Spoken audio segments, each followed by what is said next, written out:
Okay, so Baldland.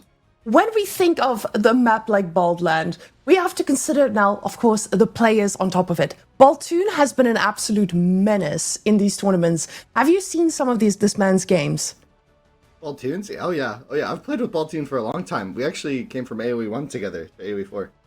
Oh. But that's a very different era. A different time. We used to play team games against each other almost every day. Oh, but AoE 4, I know what you're talking about AoE 4, so I'm going way back. I'm pulling out the archives. That's why we have you. Volume. Age-old knowledge. So okay, I just turned up a little bit. Sorry. Winston, if you didn't watch all of Baltune's performances recently, this man has been taking down the top of the top chads all around.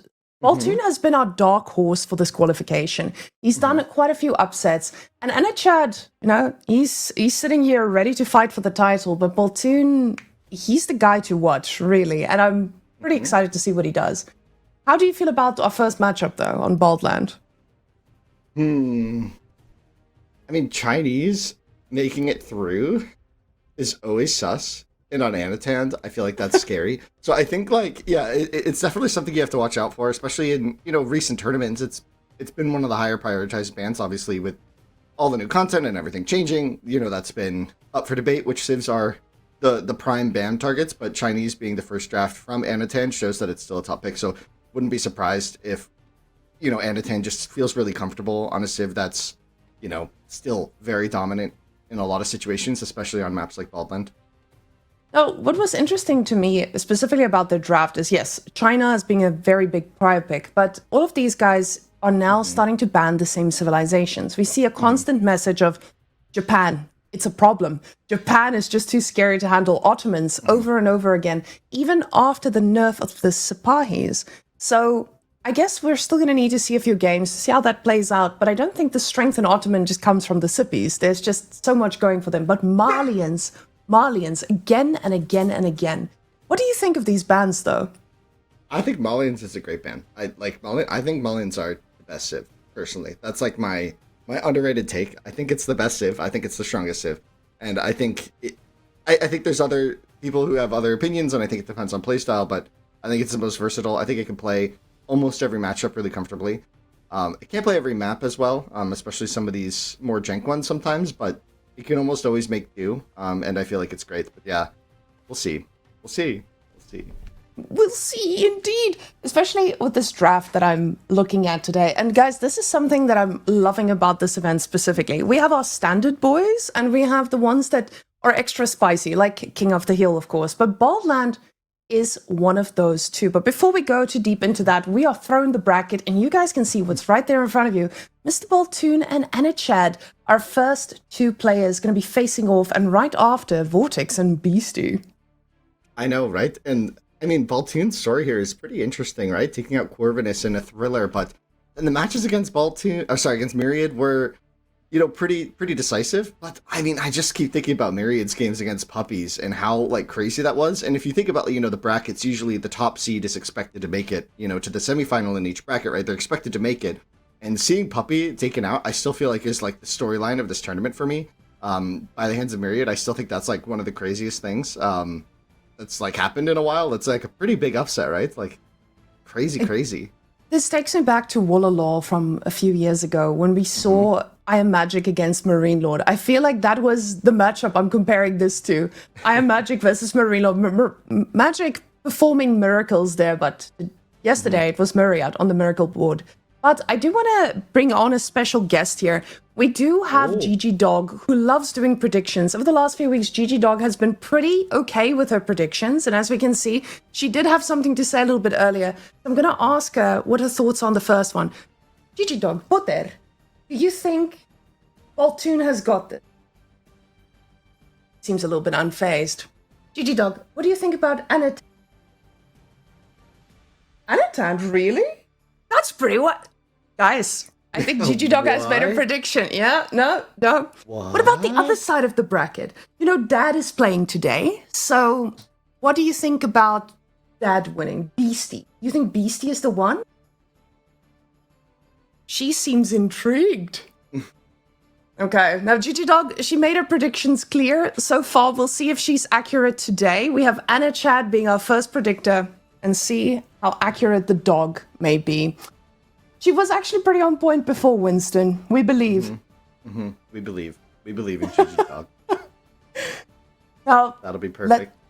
We have AOBids against China. Like you said, China, absolutely crazy. Let's go see how this plays out between these two chads. Oh, you see, already 25 seconds in game, the sheep war has begun. Now, Baltune, he's an aggressive man. We've seen him a lot of times. He knows when to be a little bit greedy, but he knows how to raid constantly. And I feel like AOBids gives you exactly that. How does Chinese stack up against AOBids in the current meta? I mean, who's to say?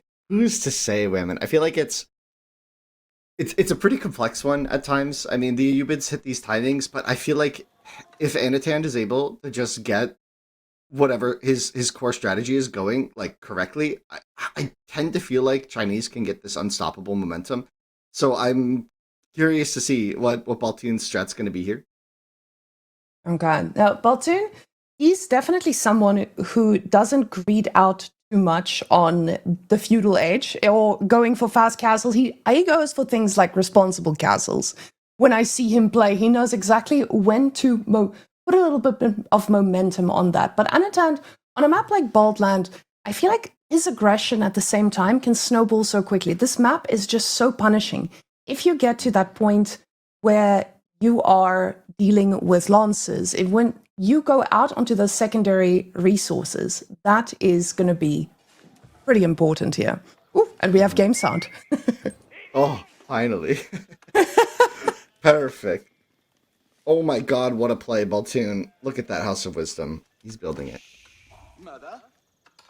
Oh, sorry, I gotta get some of my bad jokes out now so that it gets like, you know. No? Oh, where would you put the perfect House of Wisdom, Winston? Where would I put it? Yes. Where's the perfect one? The perfect. I mean, that's a pretty good spot. Start with that spot.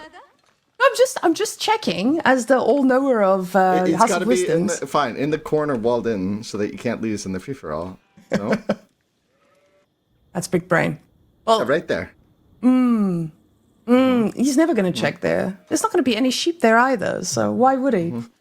And you can always keep your age up a secret. Pretty five-head. But we do have logistics on the way, which has been... No surprise, yeah. Every single time we get a little bit of logistics play. So Baltune just going to be able to put some feudal aggression in. I say that because we see he's already got a few boys on wood. Not going to be too greedy, but not pulling off of gold. Tells me we are definitely not going for some greedy shenanigans, which makes a lot of sense. This map is a map where you don't want to let your Chinese opponent just get pro scouts all for free, as they love to do. You have to put a little bit of pressure out there on the map. Yeah, I mean, we've just seen logistics for a while now. It's been so... It's really, you know, come to its own at this stage, but it just gives so much value, right? Like, in extended feudals, it can be really good. If your opponent is playing greedy and wants to go castle age, you can quickly follow up and just immediately snag some relics. It's just so smooth. It helps keep your more expensive units alive later. It helps keep up cav. It feels like it offers so much. And the fact that they heal each other is just so nice. It's just, there's so many positives to it.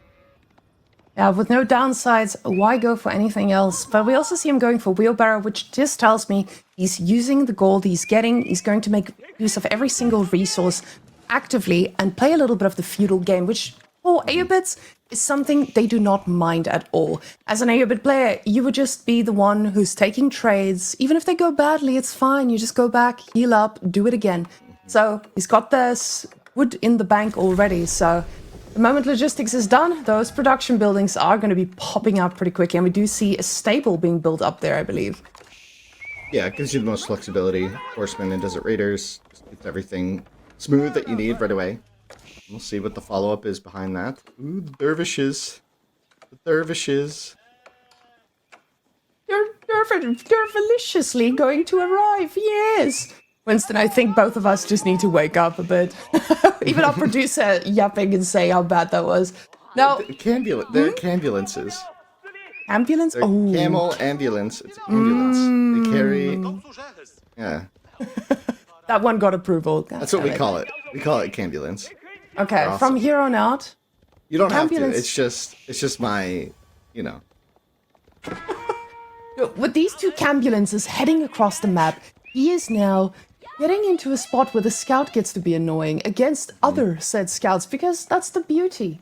Now you're pushed off of everything. Professional scouts in queue there. We do see with the supervision, it's going to come in fast. But Baltune is ready, and he's already got 3 Desert Raiders in the queue. This man is looking for blood pretty fast. And Anotand with 4 scouts, he's going to be able to go for a few different deer packs without putting them all in danger. But If he gets spotted here, that could be a real big issue because the Desert Raiders could make their way over. Yeah, he's trying to just get to a deer pack right now, and this is kind of a critical moment, but it shouldn't be too bad. Anotand might be a little bit delayed in his first deer pickups. You know, not able to grab them right now. Maybe even losing a scooter. Oh, the scooter That's goes massive. down. I mean, each one is very valuable, right? Like, you need these. Their economy right now. especially in the early game now, every scout that you have was possibility of dragging back 1 or 2 deer carcasses before the aggression arrives. These horsemen, though, they are looking for some blood, and you can see Anotand knows he needs to get a lot of them to really make this work. That Desert Raider, though, he's going to get tickled, and sure, he takes that extra bit of damage because he's ranged, but the dervishes, they have something to say about that. That's an interesting position. Anotand getting those first few deer in is like, it's such a breath of fresh air, right? Like, he needed that. He needed that in this moment. Now even adding in some archers to try and get some more poke damage. It's going to be, you're going to need quite a lot of them to do anything meaningful, and the first one goes down. Not a huge deal, but the pressure is mounting. Every archer that goes down is something that will be very hard to handle as those Desert Raider numbers grow. But luckily for Anotand, they're not going to grow too much. Unluckily for Anotand, those, what did you call them, cambulances, are going to be... Ambulance. Ambulance. They're going to be healing some lances pretty soon, and that's exactly where Baltune's heading. Oh, actually, they're going to go for the relics right after. Anotand's the one who's still making horses, and I just don't know how he's going to find the damage with them against this army. Oh, sneaky little Anotand, able to get just a few more, and each one of these is so valuable and so important for jumpstarting this economy. We'll see some little pokes, and he can afford the tank, you know, 1 or 2 of the hand cannon shots because of the healing. Kind of crazy. And here's the counterattack, but it looks like Baltune maybe even predicted that a counterattack was coming. He saw the numbers for Anotand and doesn't see them protecting the scout, so he should know that at home he might not be safe. He did build an outpost on that gold, and a scout going down. Yeah, and there's still some deer underneath, so Anotand should be okay for the time being. The counterattack, let's see. Immediately spotted. Yeah. And the tower reaction is so fast, although the villagers on the berries, they are a little bit delayed here. They might get us around on one of those, and the horsemen get their damage, but only one will go down. It's good damage, though. And again, the gold gathering has been stopped. This is great for just ensuring that Anotand can make his own way towards either just making more scouts, getting more deer, and actually surviving this part of the game. Because what's happening right now is Anotand sees, okay, this man's going for castle. What am I going to do? His answer is very clearly, we're going to keep making units, but he does need a few more scouts to keep the pump going. Got some archers here. And might be looking for a bit of a surround. If he's able to kill 1 or 2 of the dervishes, things could get a little dicey for Baltune, but it's going to be difficult. Dervishes hot in retreat here. Escape. Run. Now, those camel raiders, they are switching to the blades, taking a few trades, knowing that they're not going to be going down too easily. Trying to do a little bit of a moving back and forth, but Industry Wing is the answer here. Now, Winston, I had a big question mark on my face when I saw people going for Industry Wing every time. Do you know why they go for Industry Wing every time? Well, it gives you... So, I mean, it's been buffed, right? It gives you... Now you get additional construction speed, and it gives you more stone than before. And I think it just offers a lot of flexibility. You can use it for a lot of different things. It's a huge chunk of wood as well.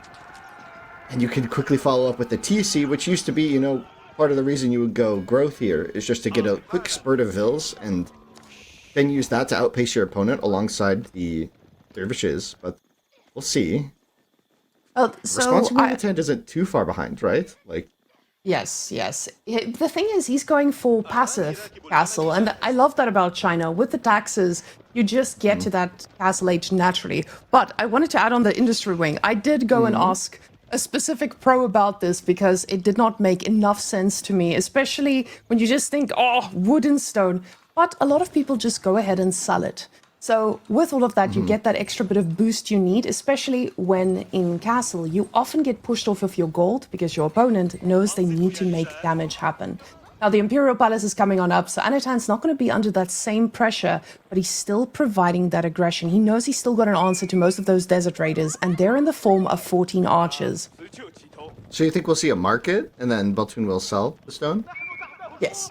Oh, well, that's what we usually see. I actually didn't know. I actually didn't expect this at all, but I noticed everyone makes a market, and then they're like, oh.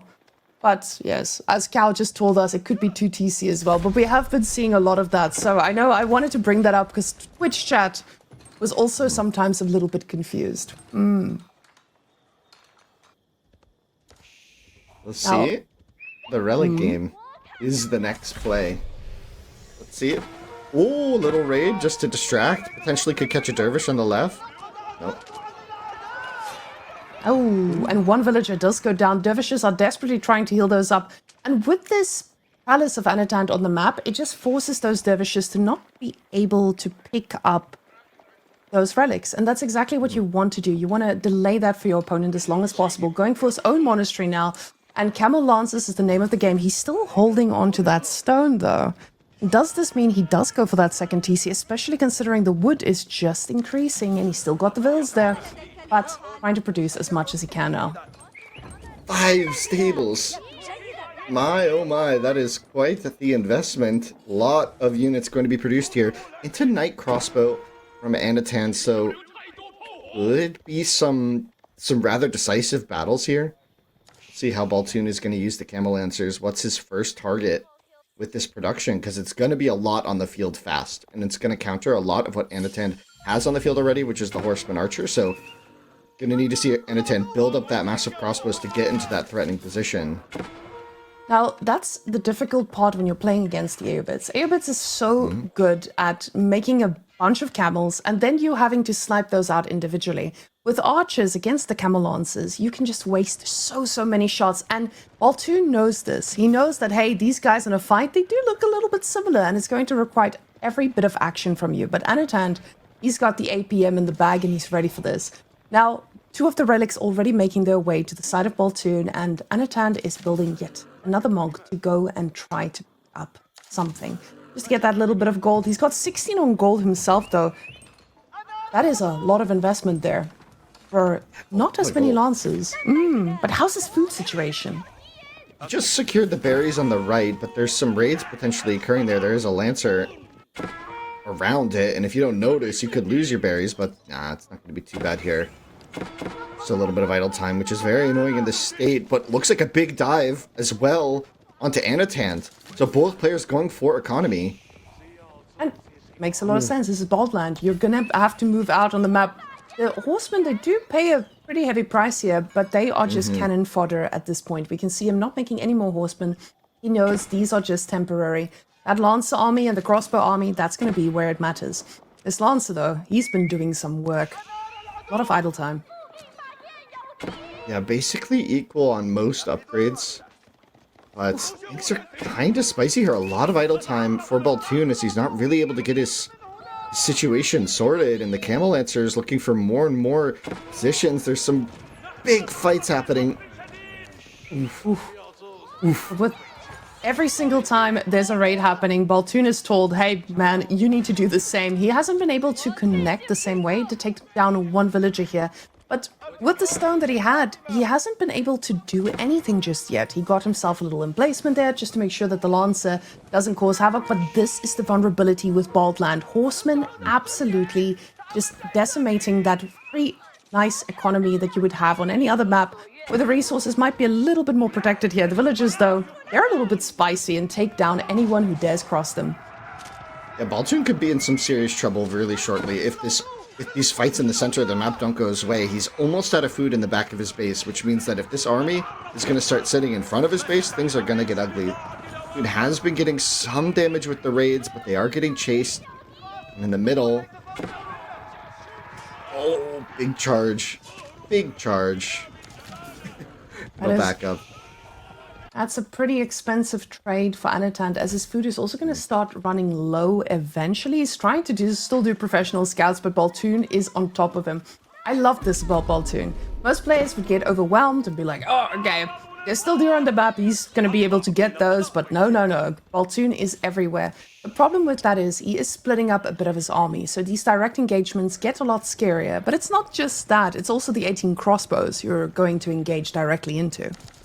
Yeah, and as long as they have enough frontline, they'll be okay against the camel lancers, but it could get a little spicy. There's only 4 spears on the field, only 4 lancers, so really dependent on that spacing, on that micro, and we'll see if Anotand's able to, execute on the fights with less mobility, being one of the major concerns for him. You can see he's had this sort of force in the center of the map, and while it's zoned a bit, these camel lancers, it hasn't done all too much from stopping from Baltune from grabbing a bunch of these relics himself, getting a lot of the space, and just distracting on the left still, and to the right.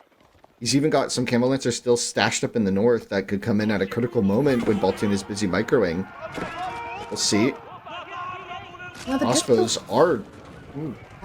Running into them, that's going to be the name of the game here every single time, because they are absolutely everywhere. He's making sure to keep them in a pack to respond to these. But you can see Archer's now splitting off. He knows these guys also might not just be too long for the world. He sees that heavy commitment into camel lances only.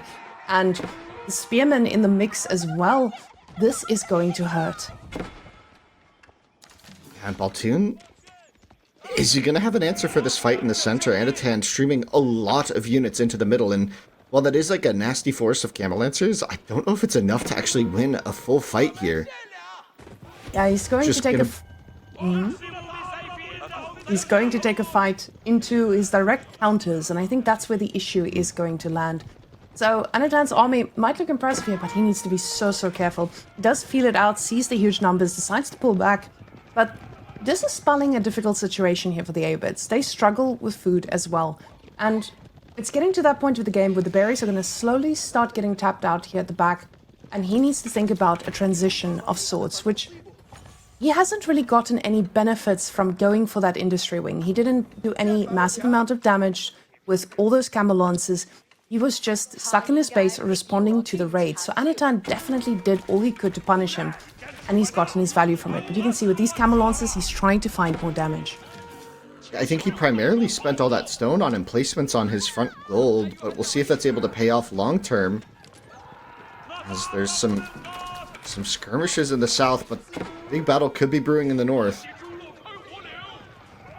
These dervishes have gotten so much value this game. And they're not getting picked off. He keeps them nice and safe. Those camel lances are doing their work. But we do see a little bit of a switch here coming from Baltune as well. Now starting to spend a little bit of that wood into the archer composition. Now, this is going to respond to most of what Anotand's doing, but we're going to need a lot of them. And that's exactly what he understands. Use up a bunch here. Wood lines are going to start getting a little thinner as the time goes on. We do see all those walls being erected everywhere. Oh. A bop. Just a little, ooh, you know? A little bit of a, ooh. The ambulance had to run. Yeah. Scary stuff out there in this world. I like the walls from Baltune. I think, like, shutting down some of these raids, it could be something that could benefit Anotand as well. Although Anotand is kind of on the front foot, as they say at this stage. He's not really suffering from raids right now, but it could happen at any moment if you back off like you're doing right now. This is a window now where Baltune could look to get some raids going, and this is where maybe some walls would be nice, especially as the economy for Anotand is spread out more and more. We see just pockets of economy everywhere, which has a lot of risk with it. Like, as you can see here, little raids come in, and you're going to lose a lot of vills here if he's not careful. The knights are just prioritizing vills.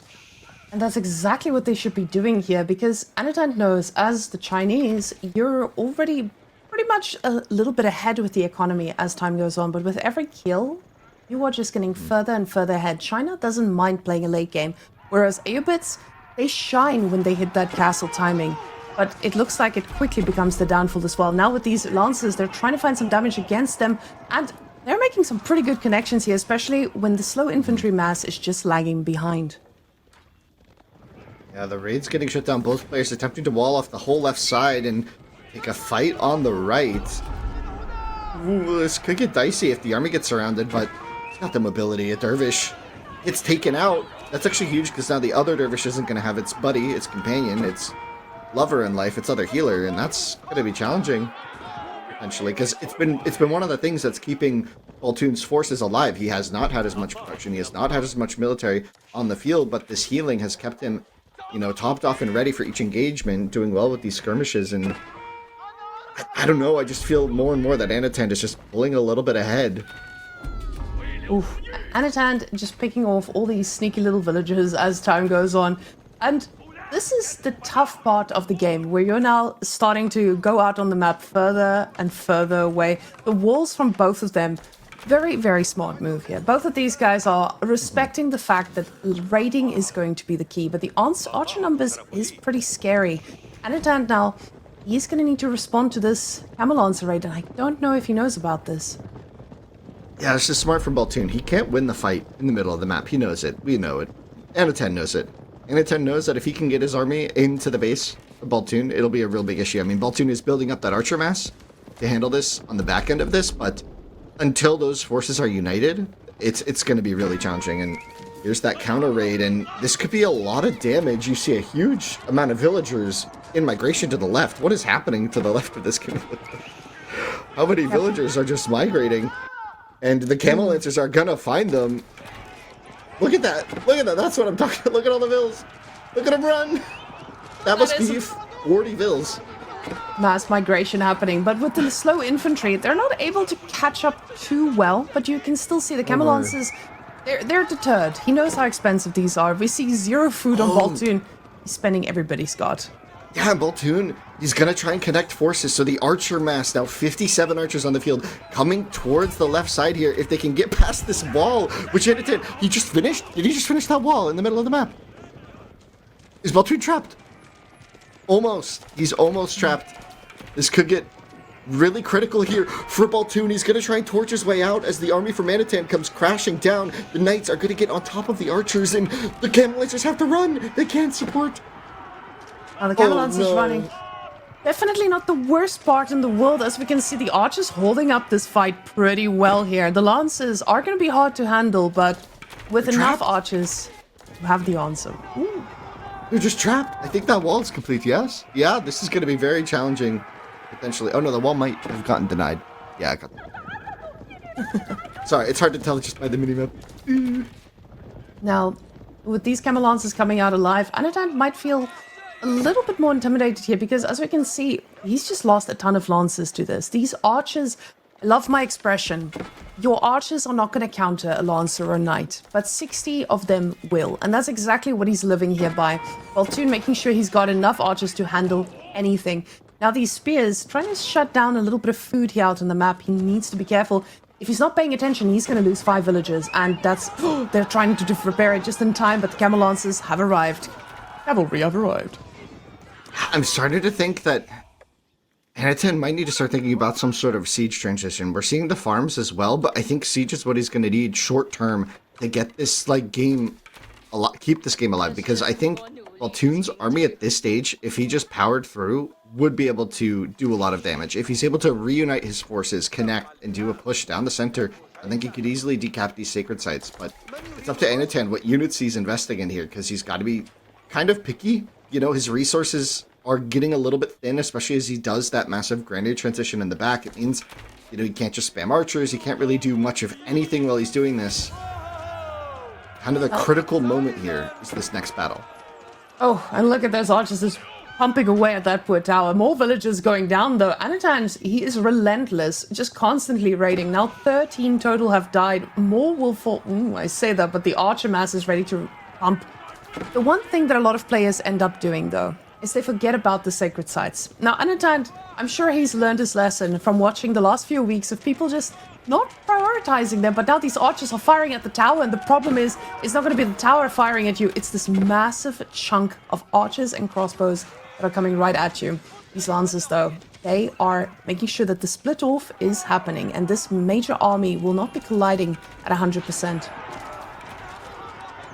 This is potentially a large, meaningful battle if they actually commit to it. I think could be a bit of hesitation here. It's hard to tell as either player if you actually have enough. It's hard to exactly discern if you have enough Camel Lancers if you're in Baltune's spot here, or if you'd rather just keep whittling away your cheaper archers and trading those. You're able to keep the production of those much better. If you commit with these Camel Lancers, things could go south fast. So we'll see. Where are all the Lancers for Anotand? Right. Spread out? With 13, you usually don't have the same presence on the map as you would like.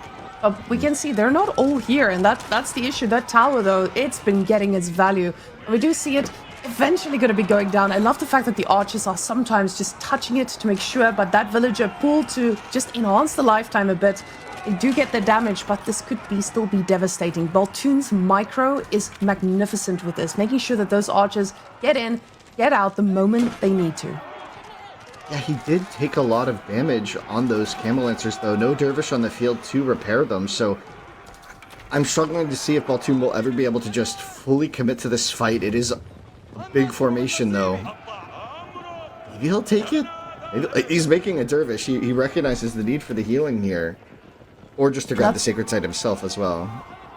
And it's a lot of units to heal. I think this is the value that he notices in this too. But we can see with those crossbows, he is doing a fantastic job at putting them behind the lances, so the archers need to do a ton of work here. The camels, though, they get a pretty good connect, but the lances, again, frontlining every single step of the way. Oh, a step forward, maybe a step too far, and now we're going to be forced to commit here. Baltune just fully dives in, but the crossbows are just melting the sheer number of... Look at the number just goes down. Camel Lancers, they're gone from this world. They are out of here. Now just archers on crossbows with a few Lancers left in the mix. I think Baltune might be happy about that trade in the end, because if he's able to trade out against the crossbows, then he might be able to get like a cost-efficient trade at the tail end of this fight, but he lost his big investment into military. Oh boy. And you can see him quickly trying to make a switch towards the horsemen as well. But those handful of lances that he keeps mixing in, Anotand that is, it's just sucking up so much arrow fire of these archers, and they're not able to constantly take care of these crossbows. The crossbow numbers are growing, and sure, he's killing a handful of them. But this is going to get to a pretty scary game if China gets a little bit more breathing room. Because now we're in Song Dynasty. Villages are getting produced faster. And the farm transition, it's underway. It's going to start ticking pretty soon, so that villager lead gets even further ahead.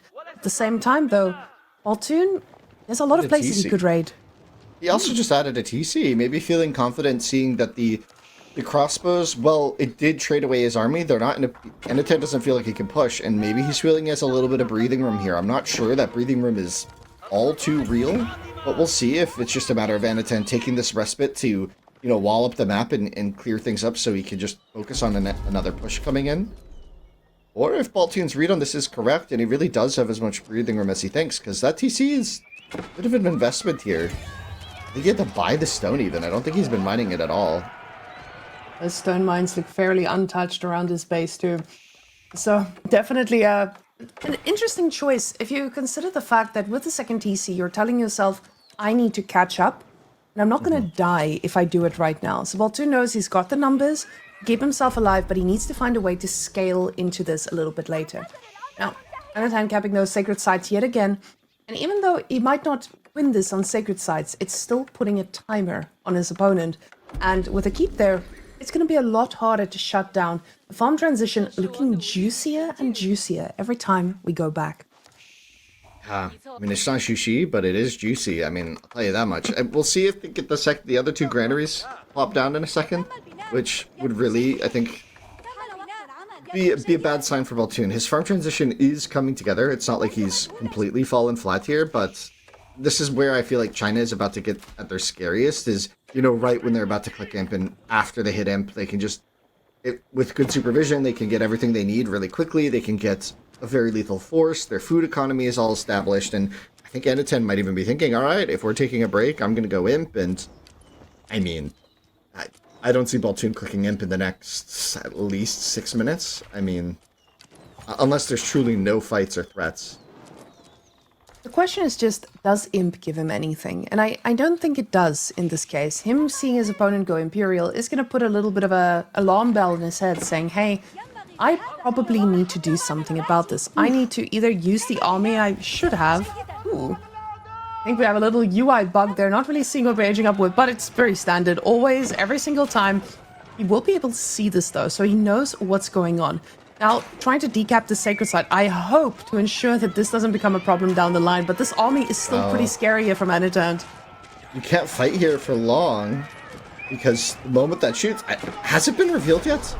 I don't know if Baltune even sees that, and here's the first volley. Not that scary, but it will be enough to protect the sacred site, probably. That's a really good positioning, because now it's like you can't comfortably take a fight here. There's already a keep on the other side. And, you know, Baltune is minutes away from Imperial Age, right? Like... He's going for that military wing, isn't he?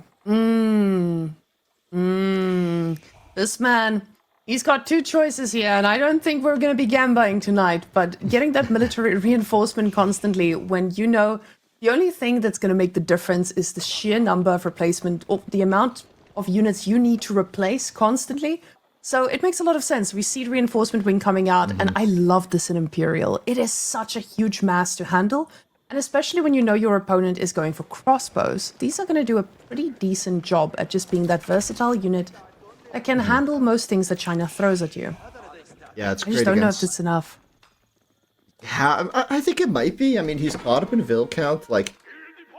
Anotand has set up a really good defensive perimeter, and he's sort of shored up the entire center of the map, where he's got a lot of villagers, you know, mining an 8k. He's got another 4k, I think, next to him, so he's got a really solid position, but Baltune still has an 8k on the right side here.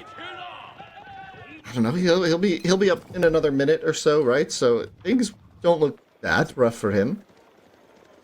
You know, I feel like he can take a good fight, but like you said, the sacred sites... It just sort of feels like a constant reminder. Even if 7 minutes is a lot of time, it feels like a ton of pressure in this state, right? Because you're thinking, I don't just need to, like, trade well. I need to win in 7 minutes, effectively, is what it feels like here. And as a player, like, you just start to think, all right, so what am I going to do? You start thinking about, okay, do I need siege for this? Do I really need to be the first one to start adding, like, a bombard in and really think about how I'm going to push these positions? Or... do I just need to, like, defend and hold with military, or can I sneakily decap, right? It's going to be a challenge to find the right strategy here, I think, for Baltune. Especially when his population feels a bit inflated with the sheer number of archers, which are one of the lower quality units you could have at this stage. So, it's spooky. A bit spooky overall. And with the resources he's floating, he's going to be able to afford those upgrades the moment he hits in. But, as you said, 7 minutes feels like a lot of time. But when your age up was still a minute away at that point... it's going to be 6 when you hit it. Then you need another bunch of time to get your Imperial Age upgrades. Then get the right unit composition to handle this. And surely enough, you're going to be stuck at 3 minutes before you take that engagement. That is starting to be a very scary reality. Baltune instantly queuing up those upgrades, goes for the camels, goes for the archers. He knows what's important. Yeah, he doesn't have a lot of choices as well in the matter. He just got pushed off the 8k on the right, and... he just sort of had to give it up, and that's a huge deal not getting this gold. You can tell he just started to mine it, and now a keep being built here. Anotand even mixing in the hand cannon, so he's preparing for a proper endgame with China. And this is where the Civ is just so scary. This is so scary, and he's been able to maintain this massive crossbows. I don't think at this stage you're that scared of 54 archers, you know? Maybe a little bit. Now... 54 archers are scary, not against the composition he has, but they're only scary when you start getting a little bit of incendiary arrows here, but the raids are constant. This is the beauty of what Anotand is doing right now. He's not looking to kill Baltune, he's just looking to keep Baltune busy, because Baltune being busy means he's not going to make a plan towards that sacred site, and that's exactly what's happening as the time progresses. Now those horses, oh, they are so slippery. You can just see Anotand sliding right into the back of that base. And he's going to be able to do, not damage, but ensure that the army is pulled all the way to the back here. Yeah, I think if Anotand gets another keep sort of in between these two sacred sites, I I struggle to see when, even if Baltune has a good composition, I don't see him having enough time to take it out, right? With 4 minutes remaining, very little gold, 1 wood in the bank. Baltune is feeling the impoverished nature of his economy at this stage, and I don't know. Like, Horseman Archers against this Chinese composition just doesn't feel like it's it. Ooh, those villagers. Run! Is that 200 pop, and every villager that falls now is just going to be another military unit, as those camels are popping out for free, but it does look like Baltune's feeling a little bit more confident about taking this fight under the DC, and with the villagers running towards possibly their death as well. But the archers are trading pretty decently here, at least for now. Yeah, the problem is that Anotand he's comfortable sacrificing these crossbows at some stage, right? If he gets a fight that's like even somewhat even footing, like maybe this, right? I think he'll just be confident that like he doesn't need the crossbows anymore. There's no threat. There's no heavy units anymore. It's just archer horsemen, so he can make do with horsemen of his own, with hand cannons to support them. And I think he's feeling like this is going to be enough. And even that, like the archers didn't even get that great of a trade here against the crossbow mass, as raids are still happening on the left. Sacred sites are ticking down. Baltune just feels he has to tap out of that one. I want to say amazingly well played by Anotand. Oh, for certain. And the fact that Anotand was able to just constantly use this crossbow army and the few lances in between to counter essentially what Baltune was trying to accomplish with the huge mass. And that's the problem when you're playing against someone with such a mixed composition, especially with the crossbows. Crossbows are a good answer to everything, especially if you have a solid amount of gold. And he did. He's China. It's not a civilization that struggles that much, even when they start running out of the gold in their base there. So, had the map control, Anotand was everywhere all the time, and he definitely deserved to win this cleanly. Yeah, I mean, I think there were a couple of critical moments. I think the potential trap on that army could have been a highlight of the tournament, maybe, is if he had run his spearmen just a little further to the left and kept a lot of the crossbows on the side of the wall instead of going through that gate section to try and match the archers. I think we could have seen all the camel lancers go down, or at least a huge chunk of them, for very little like value, and that could have been huge. And I think even the lesser valued version of that was still a major swing in this game, right? I think Anotand was able to secure the middle with that play, and I think feeling confident in the middle with the slower army is usually exactly where you want to be. And the fact that it was able to pan out, the fact that that's where sacred sites were, the dervish play didn't really lead to, I think it was 3-2 relics in the end, which is probably not what you're looking for when you go dervishes. Yeah. Like this moment here, I think, is really critical, right? Like you could see a moment if the spears. What I'm saying is, if the spears went further left here, right, and bring the crossbows down now to the camel lancers, I think the game goes very differently potentially. But yeah, it's still able to get out. Baltune, oh man, what a game, women! What a game! That was a fun one. Oh, for sure. Baltune, he had a few good moments here where he was able to deny the professional scouts. He was a constant presence on that map. But Anotand, he was doing everything else just a bit better. But we have Baltune responding with a pick on Holy Island, which honestly, I'm excited for. Baltune's Holy Island is a thing of nightmares. When I see Baltune on this thing, I know that he's got a plan, and especially with a pick like Lancaster. Lancaster just offers you so much in that early game. The problem is, though, I think French has something of the same, because when you're on Holy Island, of course, you want to be gathering wood, but you get a little bit of gold anyway because you're trying to respond with spring-old ships. So if you notice that there's problems on land, you can very easily switch with both these civilizations, as their age-up building is a production building, in essence. Mm-hmm. And we'll have to see how that pans out. I'm excited for this. Lancaster, I mean, Baltune on hybrid maps, I think, is very solid. It takes a lot of split focus and attention, but Anotand is... I mean, it's Anachad, right? Like, there's a reason. He's a goat, you know? So we'll see. We'll see how it goes. Excited. I feel like at this point I'm calling everyone my goat. So, Anotand, my goat. Baltune, my goat. I'm just goating everyone here. The fact is, these guys have all evolved into having their very unique playstyles. But if I was going to pick a map that Baltune was very comfortable on, I've seen him falling into Holy Island again and again. He's comfortable with this. So... They're both my goats. Is that allowed? Everyone's our goat. Our producer allows it. That's good. As long as the producer allows it, he runs the stream. So guys, if you don't agree with that, you can blame Cal in the chat. !blame. And it will blame Cal for anything that happens in the rest of the stream. Ladies and gents, let's go and look at Holy Island. Oh, we're just going to look at each other awkwardly. Never mind. I think Cal is getting revenge on us here. Never mind. Oh, there we go. See, that's the power of the producer. That was personal. Wait, I mean, you took it really far there. Look at all those blames. Oh, let's see. Sheeps. Sheeps and docks. Docks! Oh my god, fish? Is that Someone's building fish? a dock? Wow, on Holy Island? This is crazy. This is crazy. Winston, what I love to do in the early game is I love looking at the fish spawns to see how much travel time would be on those little boats. But I already saw Mr. Baltune deciding to go for the shoreline fish. He says deep sea tuna is not what I need.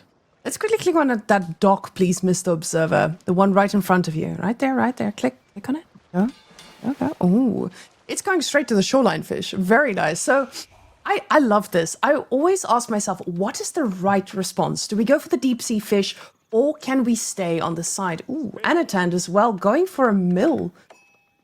So close to the wood line. Late game farms, they're going to be stacked. But, I mean, when you want to make sure your villagers don't have travel time, it makes a lot of sense. Yeah, it's convenient. That's where your vills are right now. And also, you can just bring a sheep or two over if you ever need, like, an emergency burst of food to help age up or get some techs or, you know, your fishing boats are being stalled out. It can be really nice to, like, quickly switch between. But it's also, you know, you're not going to build farms anytime soon. You don't need it on the berries.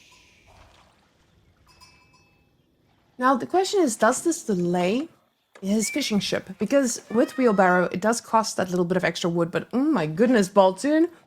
Look at this man just flexing on Anotand. He gets the bonk! He gets the bonk! It didn't take... That sheep did not deserve that. That's cruel. Next to a gold mine, he's never going to be gathered. That's just going to be a stinky old sheep who is rotting away next to the gold villagers, just trying to make a living. Disgusting. But it does mean that there's one less sheep in the bank. Stinky. You called the sheep stinky? After a few minutes, yeah. Oh, no. Oh, no. Now, what I like to see about this is Anotand is putting just one fishing boat on it, while on the shoreline fish, while Baltune says, we're going to go for shoreline, that's for sure. And that double dock already coming out too. Now, usually you also ask yourself, am I supposed to transition into going for gold already? When is that point? Do I add that second dock? Am I going to have the opportunity to add a second dock? And both of these players, after Anotand spots that second dock coming out of Baltune, he says, hey, I will be joining you in the second dock life. Second dock life sounds like a romance novel. Am I allowed to say that? I said it. It's too late now, it just does. It does. All right. Sue me. Oh, no. Don't tempt Twitch chat. Now, with both of them going for double dock, I love to see where that feudal age usually lands, what timing it lands. Because for House of Lancaster, this gives you a unit for free. On the other hand, Anotand is the one who's going to need to gather resources to make that first knight. But one singular knight can be so devastating, especially if we take a look at that red wood line. So can we quickly take a look at Mr. Baltune's base? So that wood line is very much not protected by TC fire, especially after chopping one or two more trees down. So you can see a little bit of protection, but a knight is not going to mind charging into that to get the damage done. On the other hand, you know, the Lords of Lancaster, they don't do as much when it comes to running into a wood line because of the lack of mobility. So they're a little bit cheaper because they're free, first one at least, but the knight just gives you so much more. It does mean that there's a little bit of breathing room here. Ooh, Lancaster Castle though. Hold up, ladies and gents. Hold the phone. What gives? Anotand's gonna see it though. Whoa. No, it's not nearly low enough. It makes you think for a second, like what if it gets denied? But I think it starts, what is it, 10% health, 15% health? Taking a shot. Get out of here, Mr. Disgusting. Scoot. I'm Mr. a Scoot little is not welcome. confused. I'm a little confused about this, Winston. What's happening right now? Why is there a Lancaster castle being built on the forward gold? Are we gonna get a... This doesn't protect your wood line. It doesn't give you a nice little advantage. It just gives you access to your gold for longer. I guess, because it shoots, right? There's no garrison slots inside of it. Yeah, but it's challenging too, right? Because like a knight will still not really care about Lancaster Castle, right? Like it's sort of chip damage. I mean, what's it, 8 damage? I think it's like an arrow slit emplacement, right? So it could be a bit scary. Maybe if comboed with an outpost. But we'll see. Or is it 12 damage on it? I actually forget the damage on the actual Lancaster Castle. But yeah, it's been a minute since we've seen people make this, right? But I guess it kind of makes sense. You're not going to have the economy to really make lords right away. And if you don't want to invest in lords because you want to focus on the water, then maybe this landmark just gives that more immediate upfront value. Definitely giving something, Winston. I'm just hoping to find out what it is. Baltune, though, if Baltune's cooking it, I'm trusting it. Cavalry, School of Cavalry also being finished, and we see that knight is queued up instantly. Look at these walls. Oh, guys, is Baltune... Okay, this is crazy. He's got 14 on food, right? He's going for a boat. Going castle age? Would he, with 8 on gold? I feel like it's a possibility because he's like, oh, I've got my Lancaster castle here. I'm going to defend myself here. So we'll see if the Sweden has something to say about that knight making. But he's making a spring ship as well. He does respect this. He's going to be a little bit aggressive on the water. I mean, I think even getting the wood upgrade here, so I wonder if maybe he's thinking about getting one of the Demi-Lancers out to deal with the early knights. That could be, like, an option, but you're going to be paying a premium without a single mana on the field. So, yeah, I'm a bit confused right now, but I want to say it just once. I'm only going to say this once. Just let him cook. Let's see what he's got, you know. I feel like he's a strategist at heart. He's got a lot of ideas, and I'm curious to see how it plays out. So the timing isn't great on the outpost there. The knight is here, and we talked about the Lancaster Castle only dealing a little bit of damage, no garrison slots, so it just sort of sits there, and it has to get cancelled and rebuilt further left, but we'll see if...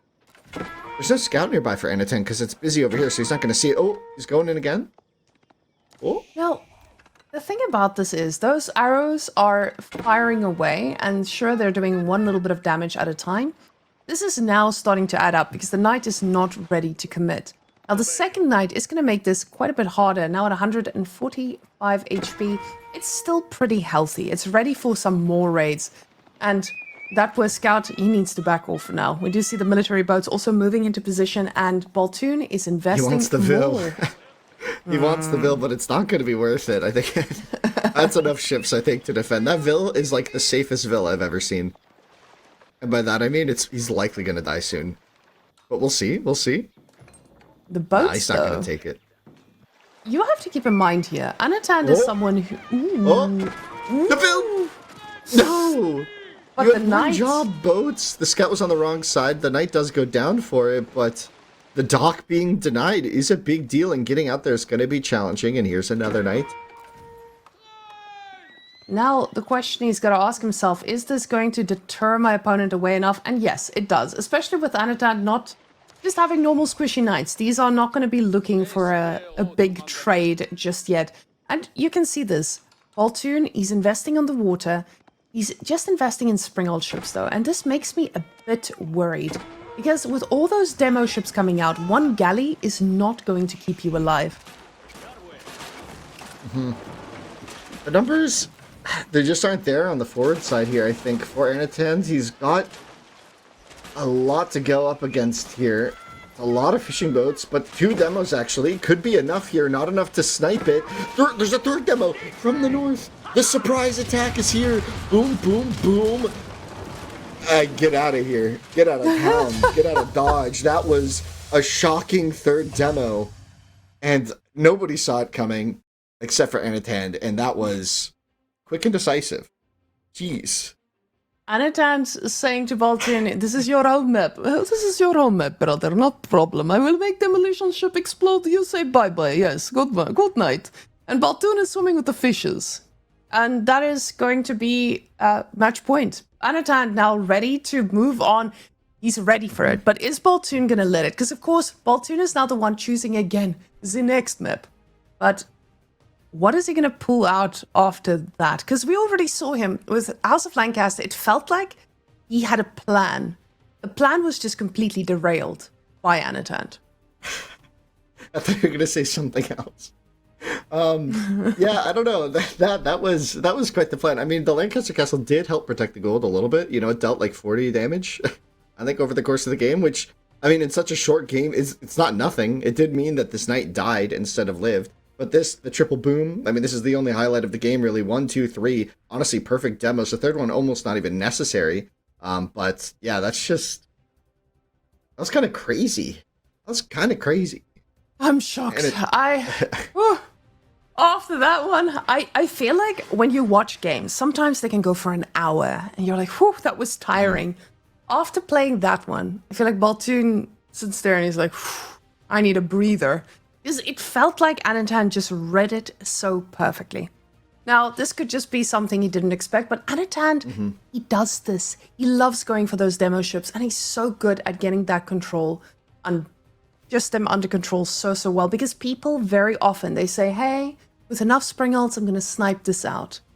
Not when there's that many, and not when they're coming from 3 different directions. You're going to try, but it is going to be a little bit too difficult. King of the Hill, though.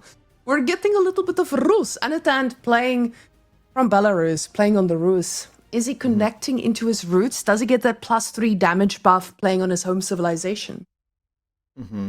We'll see. We'll see. We've seen Anotand take some interesting strategies with Rus in the past, so I'm curious if he's got any more innovations with them. We've seen him do a lot in recent tournaments. I say recent, over the last year. He's done a lot with them in LAN events and done interesting things there when, you know, the pressure gets high and, you know, every game counts. And this is certainly one of those cases. So I'm curious to see what he's got to bring to the people on King of the Hill. Obviously, they've been a historic civ because historically good civ on this map. You know, you get the high trade house and you put it in the corner of the map and it just generates a boatload of gold. That would have been a wonderful expression for the previous game. Missed out. Spending the word boatload. Yes, yes. We missed out on that one. It's more apt on land maps, you know, because there it's not. There's no boats. You're right. There's no boats. That's what I'm saying. It's more of like a je ne sais quoi, you know. So Sengoku, though, Mr. Winston. Sengoku has been constantly, yes, people have been banning it out constantly, but I feel like over the last 2 weeks, Macedonians are starting to get even scarier. Now, they've been nerfed. Were those nerfs enough, in your opinion? It's not in Anotand's opinion. Sorry, which civ? Nerfs enough? Macedonians. Oh, the Mac nerfs? I think so. Maybe not. We'll see. We'll see. I think there's something to be said about how streamlined their strategies were, and if those continue to be that streamlined, probably not. But we'll see. I mean, we'll see. Did you want more? Do you want more insight? I was wondering because it's the bottom of the barrel right there. Honestly, Winston, I feel like Twitch chat is usually super passionate about these topics, so this is where I get my inspiration from. They can go on a rant about how these nerfs need to be more. This civilization is busted. But in your case, you seem to be pretty confident in this. Like, we'll see. And let the players decide. I like that. Let the players decide, and we'll see if the ban has some other ideas. But Anotand's going for a standard old Yatai play in the early game. Oh, Anotand. Baltune is going for the standard old Yatai play in the early game. And we'll see how many scouts Anotand goes with. Usually on this map, we see a lot of hunting cabins, and I mean a lot. We've seen up to 4 hunting cabins on this map. We're seeing 3 already. I mean, it makes sense if it can really secure your gold, and if your opponent is taking a slower start. Like, Sengoku's starts are always a bit slow. Like, the Yatai take time. Your age up is later. You're not really in a position to put any Dark Age pressure on. So knowing that your opponent literally cannot go for, like, a spear rush here in this context is, like, pretty nice, right? It gives you a lot of freedom to do things, right? A lot of other civs, for example, which is why you might not do this, in other matchups is they could just choose that if they know that this is something you want to do, they'll just add a barracks, right? They'll add a barracks, add a couple spears, and deny this investment, have map control, and be really obnoxious. But Sengoku as well is not going to be too mad about this game state, right? So both players kind of getting what they want, if you will. Exactly. Just getting to a point. Oh, and we see Cal making nice notes for us. 69 gold. Nice, he says. And yeah, it is pretty nice. As meaty as it goes, that's a huge amount of income in the early game. And you can see the gold is just growing. That feels pretty good. I mean, Baltune, he's going to be in the same position with all of those yatais as well, with that second one already out on the map. But with Sengoku, you need this breathing room to get that momentum going. Whereas on the other hand, they don't need to go for all the hunting cabins, but it's really nice if you want to put some pressure down or just get some upgrades to make sure that your feudal age can shut down someone like the Sengoku. Now, both these civilizations have shown us in the past that they're very happy going for a fast castle. Are we seeing a fast castle here, or do you think these players are a little bit more aggressive than that? I don't know. I'll be real. I don't know. I don't know how you decide. I think in this context, it's really tricky to commit at this stage right now to saying, oh yeah, no, this game's definitely FC. I think you have to be a bit more reactive than that. Just because if your opponent is doing something hyper aggressive, then you need to respond to that. And I don't think FC with Sengoku in this context makes sense until you know that Roos is maybe doing something slightly slower themselves. But, I mean, we'll see. We'll see. I mean, this is a little bit of annoying pressure, just torching, using the scouts to be obnoxious. This is disgusting, though, Winston. Usually, your Yatta is protected by a TC, right? But this is you just absolutely obliterating your opponent with pure presence, and this is the beauty of having Roos. This is Anotand just walking in with his aura, and what can you do? You just have to sit back and admire, and the scout's gonna get doinked. Doinked and Ryukon. You get doinked. Ryukon. What's the we have the Ryukon? I mean, some pop space is convenient, and then you get the healing. So maybe gonna go for a bunch of horsies. Now it's gonna be a horsey situation. It's going to be a fun one at that. Did you see with the scouts around we have here? He knows he needs to get the wood. Oh, and one of those villages is starting to get dangerously low. But losing his scout at this state of the game just means he doesn't know what his opponent's doing. And that's what you said earlier. We don't know if they're going to go fast castle. But Anotand, he's already showing us, I get to decide how this game is played out. With these scouts, he's getting himself ready for if he wanted to go for pro scouts. Almost had this around there. That was close. Close. And this is annoying because at some point, it's been a lot of idle time. He did have to take a long time daggering down one of those scouts, and the villa's getting low. It's not the end of the world. They can just go to the hotel. Unless they get trapped. Unless they get trapped. A perfect trap is crazy. That is crazy. That is crazy. He's gonna get a kill. Winston, he goes down. And one villager down is massive. And they all tried to do like a ceremonial kick to tell him, no, please don't do that. But it was too much, and now they're forced to gather gold next to their dead comrade. That is tragic. Man. And the scouts are still there. It's just like such a sign of disrespect. And you gotta start repairing it now because you don't want to be repairing it while it's burning because that's free damage. Oh. And he's close, but he's got it. Yeah, repairing this isn't just about repairing it and keeping it alive. It's the aggression from Anotand. It's about him just idling out yet another villager. So Baltune, he lost the villager now. Now he's idling one out to repair for days. This is going to hit quite hard. Now, if we take a look at those food carts, we have to consider these food carts are about giving 60 per minute. So it is significantly more than the hunting cabins. So it doesn't feel as punishing to lose one villager. The problem is just Anotand, he is most likely not going to sit back and let the day go on. As we can see already, double barracks coming out against Anotand's single barracks. Anotand wants to fight in feudal, but Baltune doesn't mind it either. He's got access to a lot more interesting units than Mr. Anotand does. Yeah, Baltune's got the whole roster here, and we'll see what that's going to pan into. I can't imagine this will be a spear battle for long. Someone will surely make a change. And I'm curious who's going to break first from this. Now, with the double barracks from Baltune, you know he's ready to invest in this for a bit longer, but that's the beauty of Sengoku. They don't just have spearmen, and your opponent's spearman is not going to handle that too well. We do see an archery range being added in here. Makes a lot of sense. You are now getting yourself into a spot where you see your opponents going spears. You need to be able to respond to this. Or, well, I don't know if he actually saw this, because he doesn't have a scout. Yeah, losing the scout early is pretty painful, but now the Wolves can have something to say about the spear raid on the left, just trying to poke for information. And also, the spears are good because, you know, Roos wants to build knights. You know, generally speaking, it's something they like to transition into, especially in a long feudal game. It's part of a core of how they win a long feudal is those knights, and having the spears on the map just helps protect your Yatai investment. If they start to go down just for free, things get really, really sucky. You know, you don't want to be in a position where your Yatai get taken out. It just feels really bad, and your economy gets wrecked. But let's see if there's really much going on here, and even sending some villagers over. What is the plan here? He's going for the boar, baby. Going for that the boar boar play. Yeah, I mean, it makes sense. The boar's pacified. You don't need to send 8 vills or more. Don't even need a micro. It's simple. and delicious, apparently. We're having meat tonight, boys. And this is nice because you don't need to pull more. Of course, you just get into a spot where you invest very, very little to make this so worthwhile. And that one archer already in position to do something about this. Now, we do see Anotand macroing up to castle.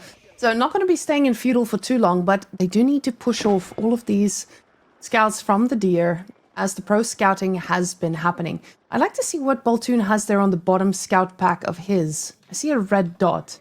Just one spear. I don't know, red dot on the deer pack. There we go. At his base, right there. Oh, it's just a yacht there. But these deer can also easily be yoinked if Baltune doesn't have this presence. And that's exactly why he's everywhere at the same time. And when I say that, he's also floating a little bit of gold here. So I would not be too scared to say he might be thinking about following this up the moment the high trade house goes down. The high trade house, mostly in the corner. That's a nice spot. Although he did chop 2 of the trees. Maybe 3 of the trees. How could he? You know, that's an interesting position. I mean, yeah, treason indeed. Yeah, we'll see how Baltune... What his response is. What are you thinking he goes for here, Wyman? Baltune needs to go for his castle edge because he, of course, needs to get some beef on this field, dealing with anything that Anotand can serve. That's the beauty. And with him not going for any gold, I'm not expecting him to do crazy stuff here. I'm expecting him to just let the wood do the talking. When you have 14 on your wood up until this point, when you're about to age up, you're telling us you have a very heavy wood army coming on in. And now stable getting added in here too. Can we take a look at that base of Anotand to see what production buildings await? Ladies and gentlemen, welcome back to previous season where we have horse archers everywhere. And that mobility from Anotand is something we've seen again and again and again. He values the legs. The more legs on a unit, the better. So Anotand definitely going to be active on this map. The spider DLC is really going to hit Anotand hard. He's just not going to get enough of them. Spider civilization coming out. Every unit has 8 legs. That's Anotand's main for sure. Yeah, he literally can't play anything but.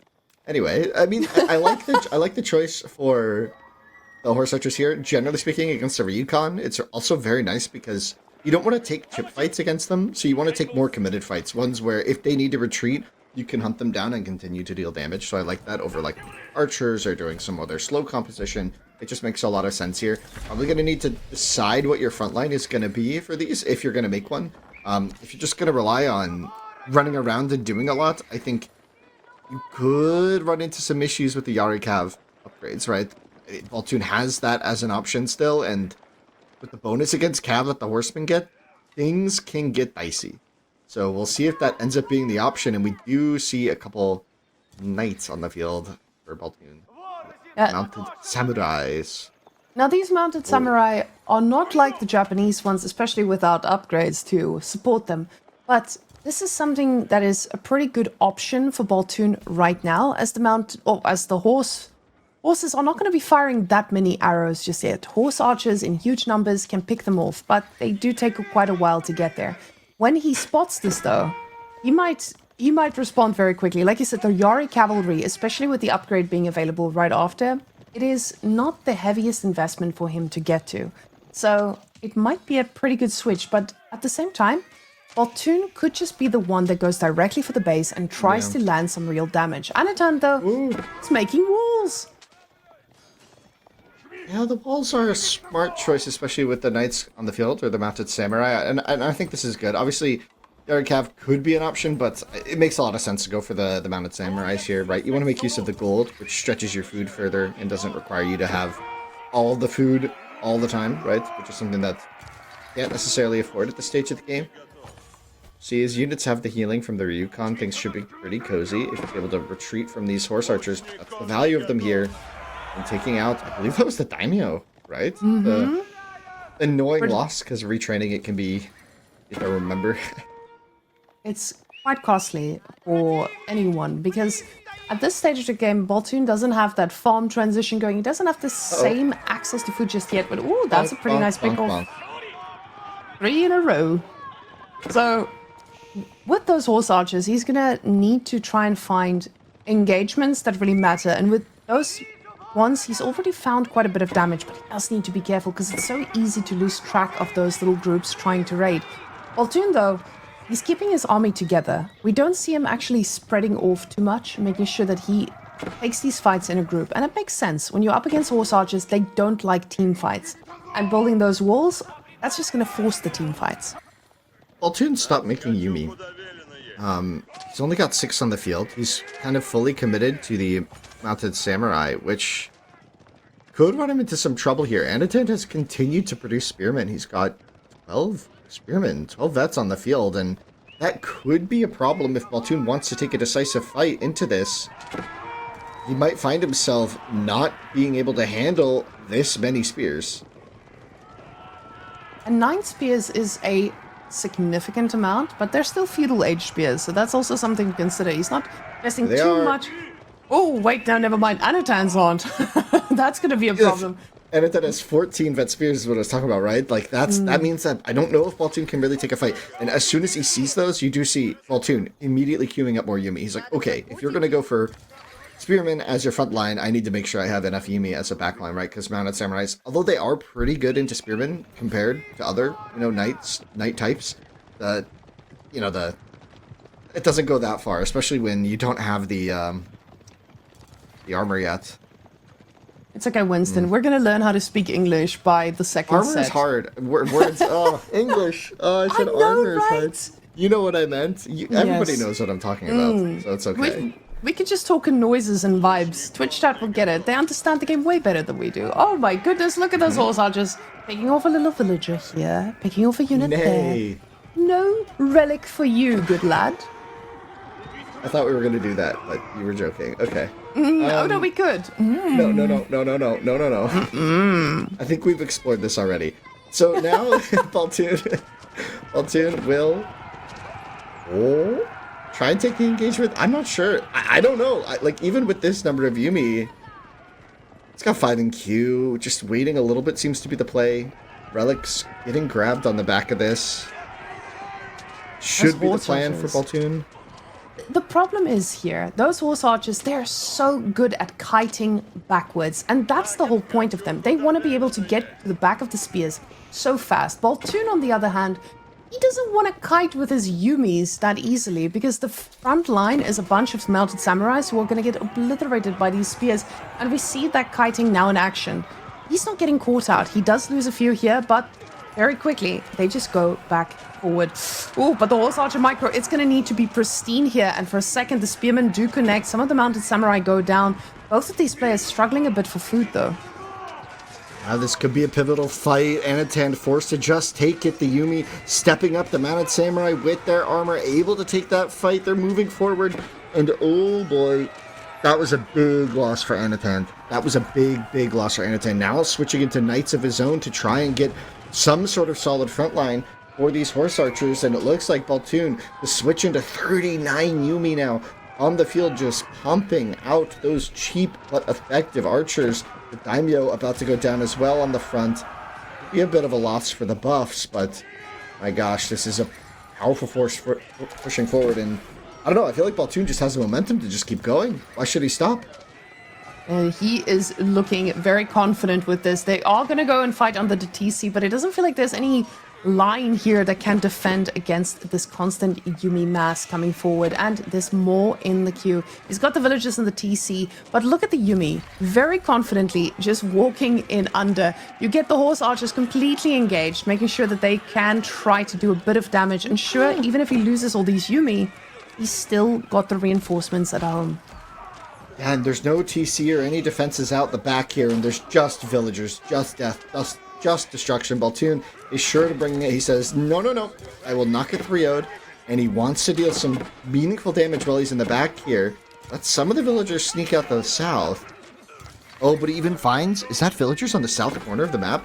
He does find it, but it's just with one...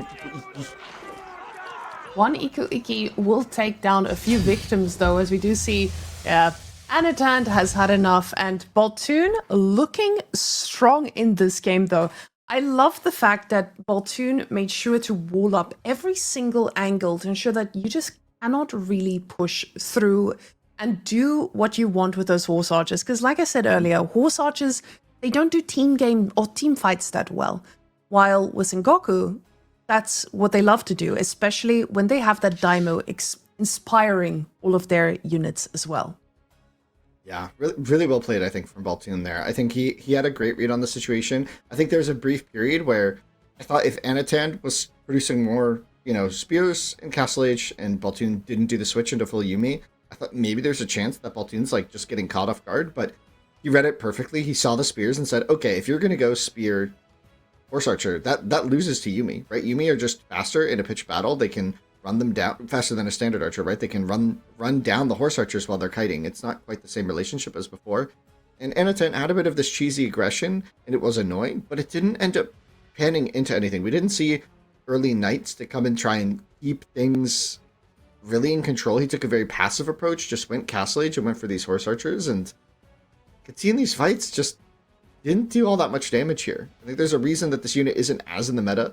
I think a lot of the newer civs just have ways that feel like answers that feel pretty good against this kind of thing, right? Now, I can see that the composition of Baltune just overwhelms, and like you said, it's not in the meta that much to make the horse archers anymore. But you learn to play against it, and I think for a lot of players, when they play against this, they get overwhelmed by the fact that there's a ton of horse archers in your base, usually raiding and keeping your eco idle, which just allows them to get further ahead. Baltune didn't put himself in that spot, and I think that's the main difference here for him. He's not falling into those traps. So something like this play is becoming it's a heavy meta when we look at the top 32. But when it gets closer to this top 4, top 8 range, constantly players are showing us they know how to respond to any of these types of shenanigans. But looking at the next bans and picks, I'm kind of hyped to see this here. Gigi Dog very much not entertained by this, as you guys can see her napping away behind the microphone. But Macedonians is let through and JD is banned. Now, Baltune on JD, I've heard horror stories. Have you? Yeah, do you wanna experience them firsthand? No. I mean, we don't want to scare them. Campfire horror stories? Do we need like a flashlight under our chin? Hopefully, we get to see a little bit of that campfire horror story in the next series if he makes it through, because I don't want to put out any nightmares into people's minds here, but Anotand also says he knows about the JD on Baltune and he's not giving him that. So, opts out for the Macedonians instead. And honestly, seeing someone let Macedonians through tells you a lot. It tells you a lot about what you see in your opponent on JD, on Dry Arabia, the most standard of standard maps. So, how do we feel about this matchup? Macedonians versus Golden Hordes, both new civilizations. I feel like Golden Horde have a more, simple game plan at times. But, yeah, I don't know. great analysis. I know. It's just I think it's like pretty flexible. I think like you have to find some solutions to the potential cheese. Like you have to make sure you're not going to die to some of the all-ins that Mac can do, right? With the men at arms, with the knights, the Vidari, they can just get really crazy and out of hand quick. And if you're not prepared for it, I think you can just die. But I feel like there's answers on the side. I feel like the Kipjack's attack can be really, really dominant against some of the things that Matt can do, but that takes time to get to. So we'll see. We'll see how Anotand plays Golden Horde here. I'm really curious. Now, Golden Horde has actually been banned out quite a lot as well. We saw them 1 week popping out, and people weren't really able to respond to too much of what they're doing. So I think after a while, players are starting to get the feel for it. Because I know when I talk to other pros about how they feel at the start versus in the middle and at the end of a tournament, especially these multi-week events, for a lot of them, they learn the meta. And the meta evolves from week 1 to week 3. The bans evolve, the picks evolve. And I'm actually hoping to see in our next series what those bans and picks are going to look like. Because for both of these players, you can see these were highly regarded civilizations. Sengoku, Macedonians, they were picked pretty early. And JD left a little bit later, but you understand why, because Aubitz is still there. While on Anotand's side, he knows how good his French is. Byzantine's also really highly regarded for him. So Byzantines getting sniped out, it makes sense. But Macedonians, we'll see why Baltune says this civilization was the second most important thing I needed to pick in this set. And we're about to go and witness that. So, ladies and gents, Rye Arabia. Let's go! Woo! And here we go. Oh my gosh, I played a game on Golden Horde. I want to say, like, it was last week. It was like last Friday. And it was embarrassing. I forgot to build the Uvu. Yeah. It just happened. It just happened. It was one of those games where I just sat there with the wood, aged up. It was like, oh, shit. Can't do anything anymore. Yeah, that was a rough one. You know, I think it's important everyone shares their most embarrassing moments. So now you go. Just kidding. I think we should share the love here, no? Well, everyone's done it. Everyone's done it. Tell me you've played a game as Mongols and you're saying you've never forgotten the Uvu or Golden Horde. Winston, I don't believe in the Mongols. I think that Mongols is a myth. It's not a civilization that needs to be played in this game. I just don't believe in them because of the Uwu. I've played a few games of the Mongols, and the Uwu is probably my biggest enemy because I will forget it again and again and again. So I respect that. But Baltune, he's not going to need to worry too much with the Golden Horde. This Uwu is something he needs to shut down, but he needs to shut down multiple of them. So he's going to be reminded of its existence, and Anotand, we'll see if he remembers to make one in every age. It's hard. It's tough when you've been playing Mongols for years. You know, you just build the one, you go feudal, vassal. You got to build more. It's like, whoa, new rules. You know, yeah, it's fun. I got made fun of. Oh, I see Twitch chat is asking for it. So, Winston, you do have to sneak one in a little bit later when we're talking about that specific building. I have to. You have to. You have to. Is this contractual? Like, I think. This is in the EGC contract. Is there any negotiations available here, or is this non-negotiable? Okay, I'll let this one slide. Don't worry, I'll make up for it. It just happens sometimes. Okay. So now in the Dark Age, with both of these civilizations, Macedonians, they sometimes do a little bit of aggression if they wanna, but in this case, he doesn't need to. He's going for the deer. He's living a very good life, just snacking out those outside food sources. And Anotand, with the age up, this thing takes a long time. Now we see constantly, again and again, it's just the Torgud every single time. I'm waiting for the day we get a little bit of a switch up, but I don't think anyone is going to reinvent the wheel. And Anotand says, I'm not making any diagrams for new wheels just yet. Yeah, I'm actually really curious. You know, recently EGCTV published the landmark pick rate and win rates as choices on the Civ, even in matchups. And I'm curious how if that's gonna shift the meta at all, or shift perception at least, right? Because it shows that, you know, people who maybe are thinking differently about the Civs might be right, and it's curious. And I think I'm really, really curious about Torgud versus the production buildings, because I personally find that the production buildings is like it's like essential to how I feel I play Golden Horde. I think like getting early tempo on units is really good, and then I think going Castle Age, getting more options to like, click Monastery, for example, is just so critical. I'm surprised that less people take it, and I'm curious if this is something where statistics and metadata being available to the public will really change like how people perceive this. I think it's going to be interesting. I really hope the Beastie and Vortex are listening to this cast right now in the next set, because they will be the ones that can give us that option a little later. So when one of you two are watching for our next set, guys, let us know if this is a choice and show us why it's good.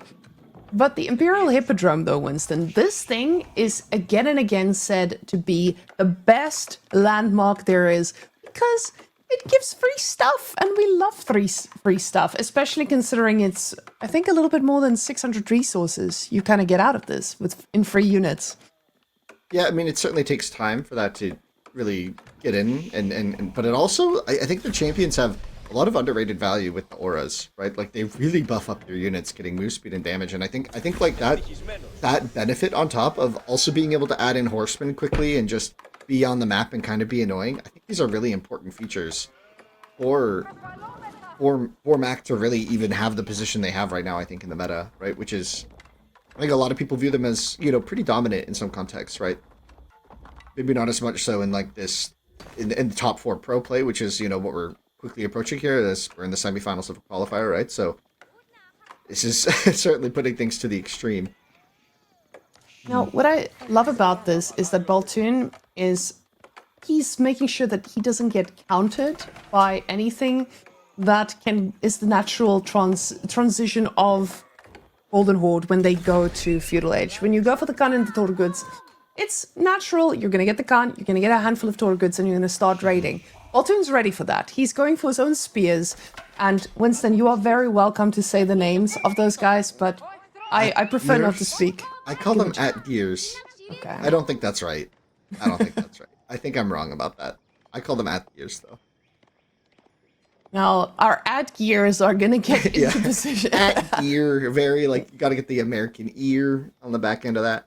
Those ad gears are going to look really feisty when the Khan tries to go and shut down anything in that base, but Baltune is going to be ready for those ad gears. With those ad gears, so nobody can raid those villagers on the outside deer. Now, that deer, it feels so good to eat, but it doesn't last forever, but you want it to last as long as possible. I don't know if that sounds right. I don't think that's right. That's gonna haunt me. Oh! What? Batu Khan, no! I have a question for you. Yes. Oh, sorry. Do you think that the Mongol Khan feels a little left out on being named? Something I've been thinking about for a while now. It's the original. Yeah. So he's the OG, just the Khan. So that's it's cool that you're not named. So you think Batu feels inferior that he had to be named so that he's not to be confused with the OG? Yes, the Khan is the Khan. You can't just, it's like when you think of any one named person, you're like, oh, this is that guy. And anyone else that follows, they always have another name. Otherwise, they're just always going to be confused with the OG. So the Batu Khan, it also tells you he's a little Batu than the other Khan because he can hit and actually do some damage. That was supposed to be better, but it's too far off. Damn. that's a close slant rhyme. I think we'll count it. We'll count that. Uvu took some damage there, and Anotand obviously not forgetting to build the second one, as he is a professional player.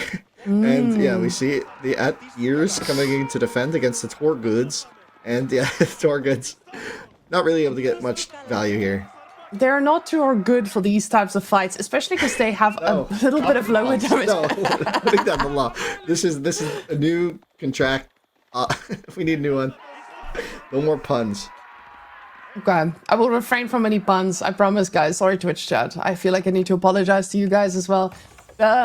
With these Torgoods, you struggle to really kill villagers, and that's maybe the thing that makes Golden Horde feel that you can deal with them, at least a little bit.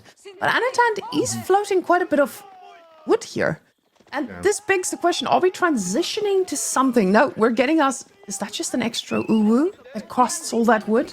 Look at that Khan. Bruised completely. Yeah, he does heal up very, very slowly.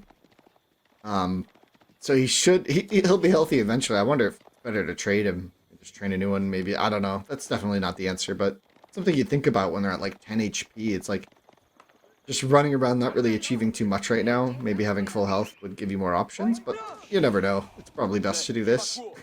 Not throw away your units. Now, with Baltune, you usually have a lot of control on the map with these horses, and I feel like he's doing a pretty good job at keeping most of the units busy in Anotand space. Well, with Golden Horde, you want to do the same. You want to be everywhere, drag around the units, because you want to be able to transition into a castle or just make your next move. With his pastures already coming out, he's got pretty good food economy scaling onwards. Now, of course, there's still a lot of sheep under the TC. Baltune is not going to be starving anytime soon, but he's making a unit that I feel like Anotand doesn't have a response for, especially not at this stage of the game. Anotand, though, he's stacking up a lot of resources. He's making a few more Torguds, and I'm really hoping he finds a bit of damage with those, because when this Varangian god mass starts to add up, it's going to be pretty hard to handle. Yeah, the Varangian guards, I mean, this is one of the reasons they're so potent. Getting the second armor upgrade really does a lot for you. Because that's when you actually start to have an advantage over other man-at-arms, right? Because they have one less than other feudal man-at-arms, one less ranged armor. And then you get the first one, so you're caught up, and then you get the second one, then you're ahead. And this is such a big deal, I think, for Baltune. If he's able to get this force going and get across the map, you know, there's this Uvu on the front, which is potentially in trouble. There's the gold on the left here on the north side of the map, which could be pressured. A lot of vills on it too, but it looks like Anotand just trying to get up to the castle age, and this is where I actually really like going for the horse archers. If you can get to castle age in this position without taking damage, which it looks like Anotand should be able to do. You have to get there quick though, and then you can just sort of kite these Varangian guards. It works really well. I would have liked to see a lot more presence here from Baltune with the horses that he has to try and stop this, because you know how much Golden Horde loves to get to this castle age.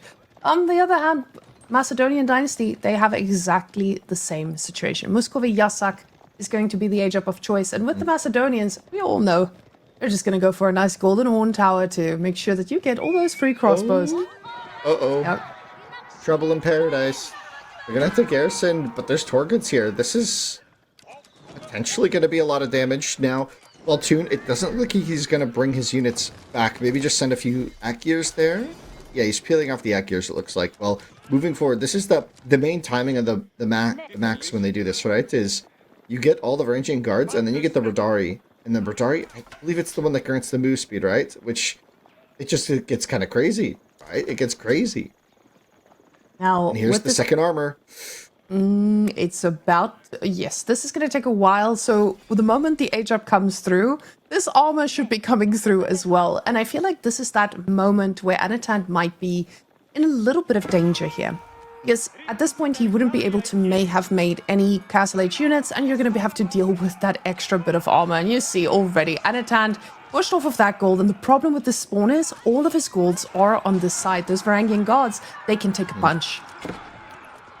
Yeah, and here's the engagement. So he doesn't quite have all the pierce armor he could get, so it could literally get worse from here.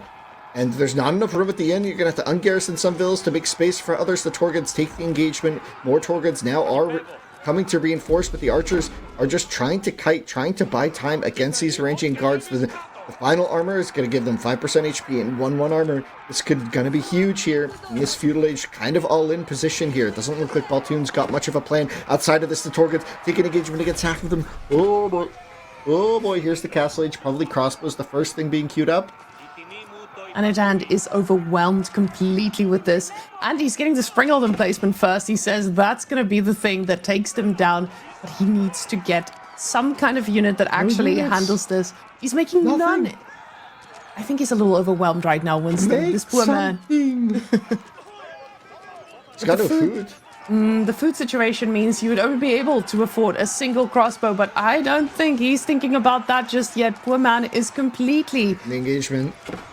He's taking the... Yes, with the horses, the front line, the Torguds are doing a pretty good job at absorbing this, and it does look like he's able to clean up a significant bit of this, but the idle time from these villagers just gave Baltune the breathing room he would need to also go for castle himself. And Macedonian castle, it's hard. Yeah, especially if he just gets upgrades on these, right? If he just gets vet here, that could make these ranging guards even scarier. And then behind that, Radari to help run down anything that's left. And these are starting to look dicey. This is a big, meaningful fight. If the Radari... Sorry, no, if the Torgods go down, this could be a problem. Now There's even some Keshik in here. The Torgods, they're all looking pretty healthy here. We can see that fight. What do you mean? They all have like less than a quarter HP. But they were able to do it. And now with that type of engagement, the pressure is going to go over to Anotand's side to really do the work. Now, the problem is these units, like you said, they're pretty low. But at the same time, Baltuna has decided he's putting his Golden Horn Tower in the middle of the map. What this is going to cause... It's essentially a keep, right? It's got that crossbow placement, which is really, really punishing for armored units to even go near. It slowly makes you those crossbows. It just adds a lot of value. Especially when you're in sort of this low eco castle age, which, I mean, Baltune just did a big all-in. His economy is not great. Oh. He's most likely ensuring that castle age hits, and he goes instantly for the Radari. That makes a lot of sense. I mean, I would say everyone expected to see Radari coming out. Now, the problem with the Golden Horn Tower being this far out just means those forces are going to be very inclined to raid the main base. Now, of course, this is a great position. Like you said, it gets the gold, it gets some berries as well, and a tiny little wood line. But it leaves your base open for raiding. We'll see if Anotand tries to get some value off of this, but at the same time, he's being very careful about these units. He knows he doesn't have a heavy food transition himself. This could be very costly. I'm surprised Anotand's making man-at-arms here. At all, as an answer to, I mean, I guess he's thinking it'll be useful against the Athir a little bit, but you know crossbows are coming, and with Radari's being such an obvious option, surprised by that a little bit, but we'll see crossbows now in queue, maybe just needs a little bit of a front line in an emergency, something to handle these right now. Has to delete the wall, wasn't able to finish that on the boar. Gets denied, the Akir in hot pursuit. Those little walls that Anotand tried to put up desperately is just burned through too fast. So for Baltune now, he's getting the Radari, and sure, the Radari got a little bit nerfed. We just don't know if this is going to be enough of a nerf, but the problem is when your opponent is only making archers and adding in a crossbow here and there, this is not going to be a problem for you at all. Those Radari are not going to have anything that will stop them. Yeah. Interesting, just both players getting up quite the mix of units. Yeah, the Radari count getting higher and higher. Spooky. Spooky. It's very spooky, I think. I mean, I'm a little worried for Anotand here, you know? Like, he's trying to grab some relics, and I don't know if he's going to have the map control to hold relics for long. Or to even grab the relics. Maybe the one in the south is pretty easy for him to snipe. But, like, what beyond that one? Like, there's one way in the north, no shot anytime soon. Unless Baltune really messes up. Now, this is the beauty of the Radari. We can see 3 little Radaris pulling away a whole army, and a solo little one goes and cleans up some food villages. And that's now the problem that you're faced with. You may have the mass, but the mass needs to chase one by one. And if you were, he denies a little bit of a relic capture, but look at that Radari. Again, getting idle time absolutely everywhere. The villagers on the food, still only having 2 of those pastures set up, means that he's not able to constantly produce. While Baltune, his food economy is looking a lot healthier with him still having access to most of the map's food. Yeah, these disruptions onto the food have been very precise from Baltune, right? He recognized that the Boervilles got chased off for a long time and said, well, if all of your army is dealing with this, maybe I can get even more disruption in. And those little bits of idle time, you can see the production for Anotand is lacking right now. He's not going to have as much in the next minute or so because of that little bit of idle time. Unless Baltune forgets to build houses for long, which surely he won't, right? Surely he'll build houses. Baltune would never. House, oh, there we go. House. Good. I was getting scared for the caster curse there, that we call it out, and then he just forgets for 10 minutes, but no way. No way. Too much on the line here. The relic conversion, just trying to stave off the inevitable. Anotand he needs to try and find a little bit of time to get more crossbows. I say this, but he's not making more crossbows. He's just making spears. The engagement's coming. We see the Radari going straight for where it hurts the economy. Now getting a little bit of a wraparound to get on top of those archers, still feudal age archers at that.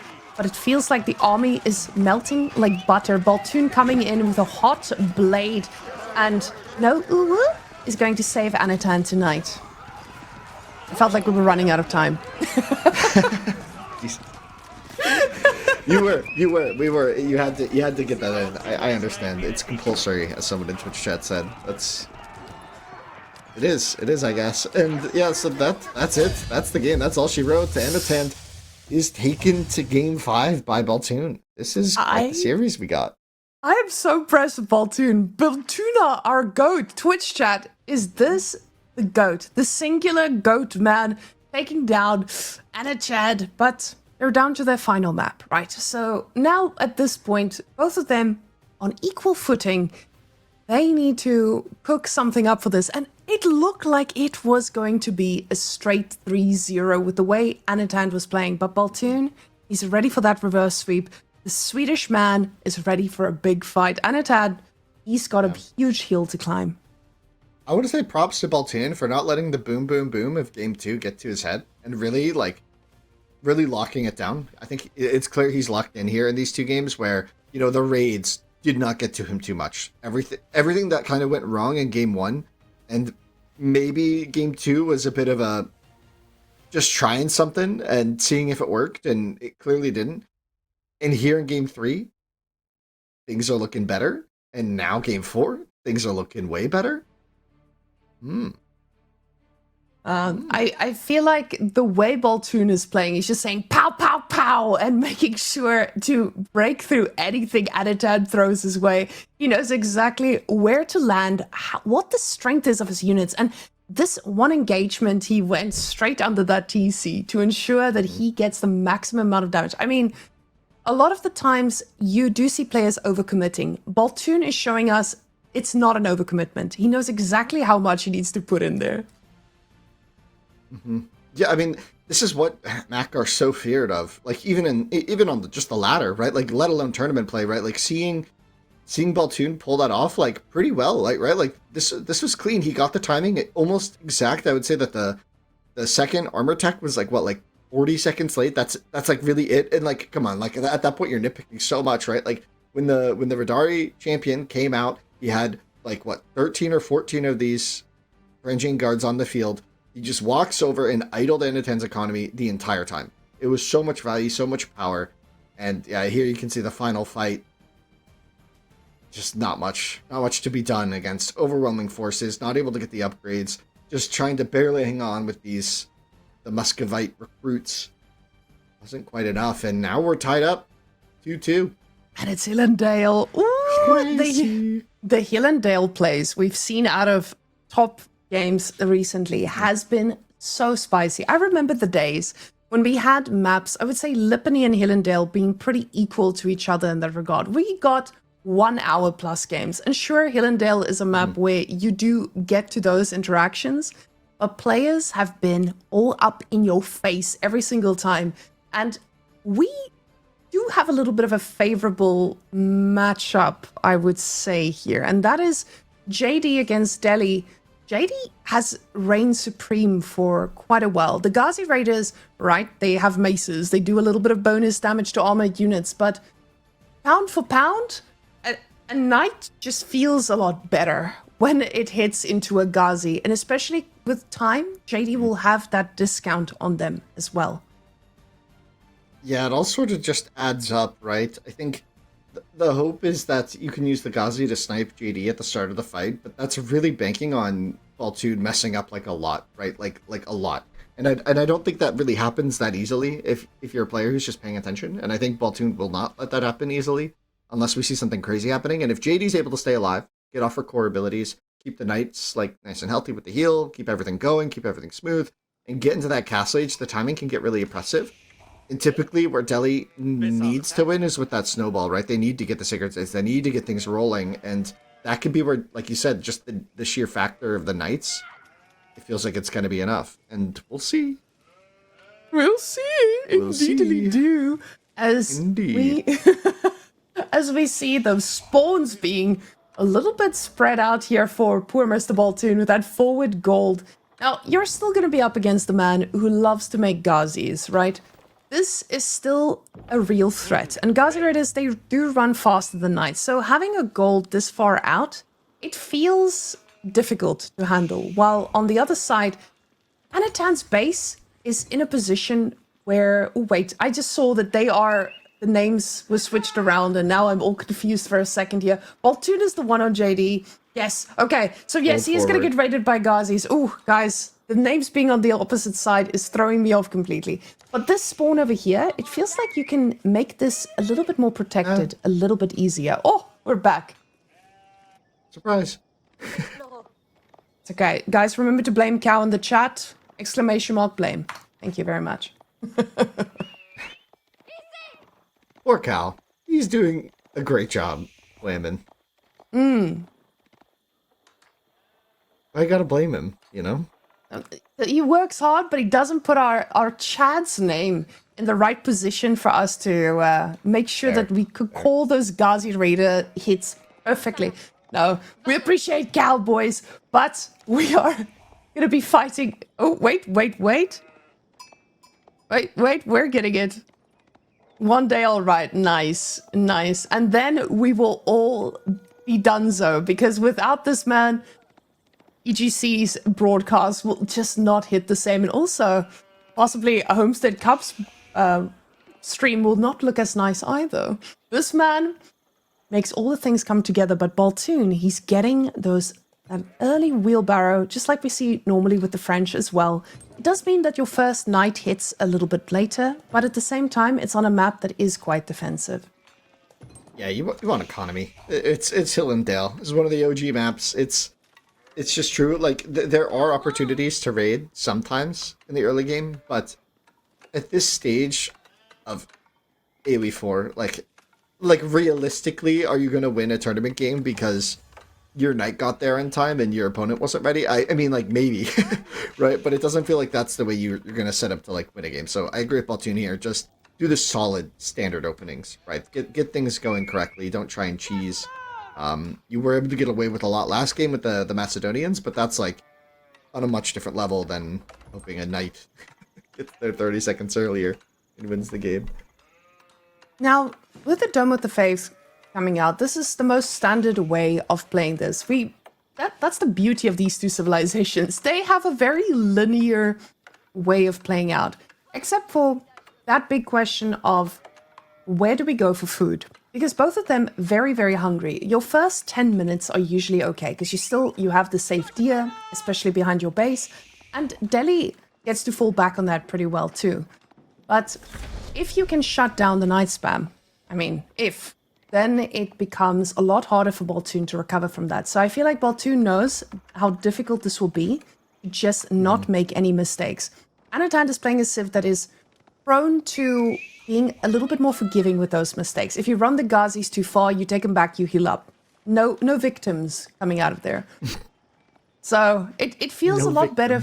Yeah, no victims except for the dead villagers he raids.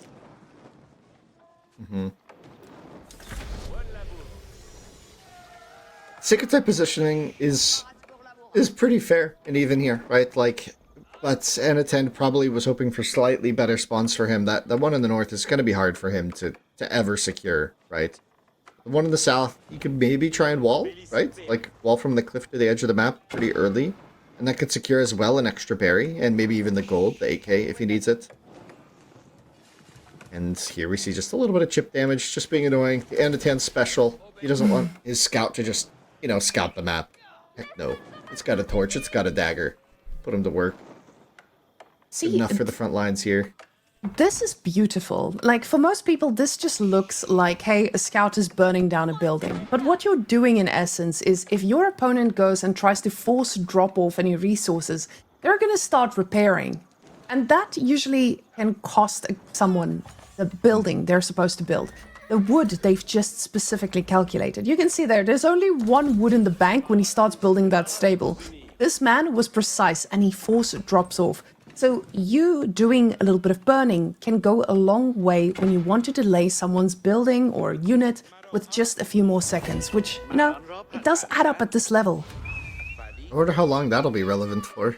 Mm. Foreshadowing intensifies. You can make those jokes, I can't. But the first knight's about to hit, though. And this is something to consider now. The first knight already being behind here. There's nothing really to defend yet, as we see the stable coming on out now. And the Ghazis, sure, they're great. They're going to be able to chase this down. And you don't want to engage too hard because, of course, they run a little bit faster and they are going to be able to catch up to you. So, with him just pumping more and more knights.com, we're going to be seeing a lot more areas trying to be attacked. The problem is just the base is so compact that one wall is ensuring that this is not a safe dive. Yeah, it's really tricky. And with Anotand's resources all compact like that, like he's got the berry and the deer for later, right? This is going to be very cozy. And JD doing JD things. She takes down a boar with her bare hands. Pretty impressive stuff, if you ask me. I think that's something I can't do, so JD's a hero in my mind. But yeah, we have the economy. Sorry, I got distracted. The economy for Anotand is so compact right now, and we'll see where he's going to expand his food eco to. I mean, there's this berry pack here that I was talking about earlier. I think it's a pretty good candidate to just try and wall in with the sacred site on the right here. I feel like that could make things very cozy. 5 knights though on the field, quite the number. 5 knights means that you are just not able to access a sacred sites, which, you know, that's pretty much the point of Delhi, right? You have to keep in mind though, JD is also, with her killing that boar out there, she is living a very good life, making sure that her villagers are gonna have a safe place to eat. But moreover, she has control of that sacred site. The JD civilization does so well at getting control of the map like this. Especially with that knight presence now being absolutely everywhere. The Ghazi looking for a little bit of damage, but this is a pretty scary army already. Yeah, it's a bit spooky, but like you said, this one little tiny wall piece, and now there's a wall in the south as well to help secure the back of the base, and it's going to be hard for the knights to find meaningful damage without taking a fight first now, which isn't exactly where French or JD want to be, right? Obviously, JD doesn't mind taking a fight as long as she lives through it, but it's just one of those cases where, you know, being forced out of the raiding game almost entirely by such a small investment from Anotand definitely isn't going to feel good long term, but that's just Hill and Dale. That's what we've signed up for. It's life, Now, you know? On Illendale, you always have a problem of pushing through tiny walls. And, I mean, Baltune's used to this. That's why JD is out here being his most important pick, putting his whole life on this woman. But this scout definitely keeps them busy. Now, the knight numbers are growing, and Baltune says, I see your spears. I don't care about your spears. I'm just going to make more knights because I value my legs. So the more legs, the better for Baltune. The spider civilization looking even nicer for him coming into the future. So, Winston, if we got a spider civilization, would it be an Australian civilization? I don't know. Maybe. Yeah. Yeah. Why not? Spiders. I can't even imagine. It's like something from Age of Mythology. Future of AE4, guys. We even saw, Baltune even went to get just a little bit of stone so he could get the air slit emplacement on that tower on the poor, and I don't know, if Anotand isn't able to punish that, that's going to be a huge boon. Like, that, I didn't quite recognize the board spawn is, like, that close to Baltune's base, like, that comfortable. We are seeing a few Ghazi make their way over, I believe, but yeah, this is some spice. The problem is the Ghazi numbers are the ones that we usually see matching up to the knight numbers. Anotand knows this is not going to work. Again, like we said, pound for pound, this doesn't trade out too well, and Anotand knows this. He knows he's got control of the knights for now, so he's going castle and then going to be making those next decisions. But yet another stable is coming down, and Baltune says this very clearly. I will be making more knights. I don't care about those other units. You guys might believe in archers against spearmen, but with enough knights, you can kill those spears. The Ghazis now being a quick pickup for a knight charge, but will it be enough? They just get a few charges off these guys. Ooh, one falling down. Does mean that those two will go back to base and heal up, but Anotand's ready for the age up. The problem is Delhi. They need a lot of time. We see the House of Learning coming in, and to get those unit upgrades. They're going to need to go Ruh-roh. to university for a while. This is a ruh-roh situation because that's a lot of knights. 17 on the field, and Baltune just going to be skipping out on aging up altogether and just go for a fight here. And it's just a lot of knights. I said that already, but I'm just going to say it again. That's a lot of knights. That's a lot of value on the field. And a lot of the army here for Anotand is going to be in these scholars. He's going to have to pull them in order to heal. If these knights get in, the gold is going to get delayed. Potentially a dive straight to the landmark if it's feeling feasible. It could be on the table. The hunt in the back as well is the only source of food right now for Anotand, so things could get dicey really quickly. Here comes a potential dive just sitting under the TC. All the vills are going to sit here waiting for some upgrades, and here comes the fight. JD leads the charge from the back because she's not leading the charge, and the knights just taking a fight into a small choke point. The spears with their range able to get a lot of damage here. The fight actually does not look good for Baltune. Are going to have to back out. Crazy. And you can see Anotand target firing JD. He knew Yeah, she went what down, needed. dude. He knew what got needed to be dunked. denied. Yeah, she's a relic of the past. Moment, poor woman. But Yeah, she led the charge from the back and then went down first. That's rough. That's tough. That's tough, but you gotta spell it Tuff. It's not even tough as in like a normal tough. It's like tough. You know? it's tougher than tough. Yes, yes. No, her going down this quickly just means you don't have access to the experience. There's no value in you going for a fight right now. But we do see him with 18 knights. Usually we see a guild hall, and that's exactly what he Elephant. chooses. Elephant. The elephant counters these cavalry very efficiently, and that has it's following the leg theory, which I like. I like that in this context. Okay, And, Winston. yeah, this could be good. This could be very good. Winston, he cancelled the guild hall. Did you see? He has Institute? different plans. He's like, wait, you guys have university over there? We need that too. And so now he's making sure that his units... Oh, losing the scout is actually really annoying. Oh, gosh. You hate losing the scout when you're knights because they're such a blind unit. You gotta train another one. Yeah, we see another one in queue. Baltune's probably just like, ugh. Baltune's housed again. That's sad. Oh, no. Baltune is suffering with all the wood expenditure he's had to put out, but JD is about to come back out too with the Royal Institute finishing up. It means that you're going to be able to have access to all those nice little upgrades in Castle. But we've been seeing people go Guild Hall again and again and again for longevity. Baltune, he's deciding we're not going to find out what the late game looks like. I want to do my damage, and I need to do it now. So with the one elephant in the army there for Anotand, it does feel like something he should be able to handle, but he knows he needs a little bit of time. He's getting the crossbow numbers. Oh, if he had a scout. If only the woodpecker. If he had a scout there, he could have spotted that relic. And I think he'll see it now with the knight. Yeah, it looks like a knight spotted it. Oh, Scout might get sacrificed. and Does not. I think the scout... Oh, the relic gets jumped. He's like, run away. Oh. You can see him investing in a goes. lot more spears behind this as well. So the crossbows are going to do great, but he needs the spear numbers to match now. Now the archery range is forward. Finally, Baltune says we might be switching to some other units too, especially with the gold.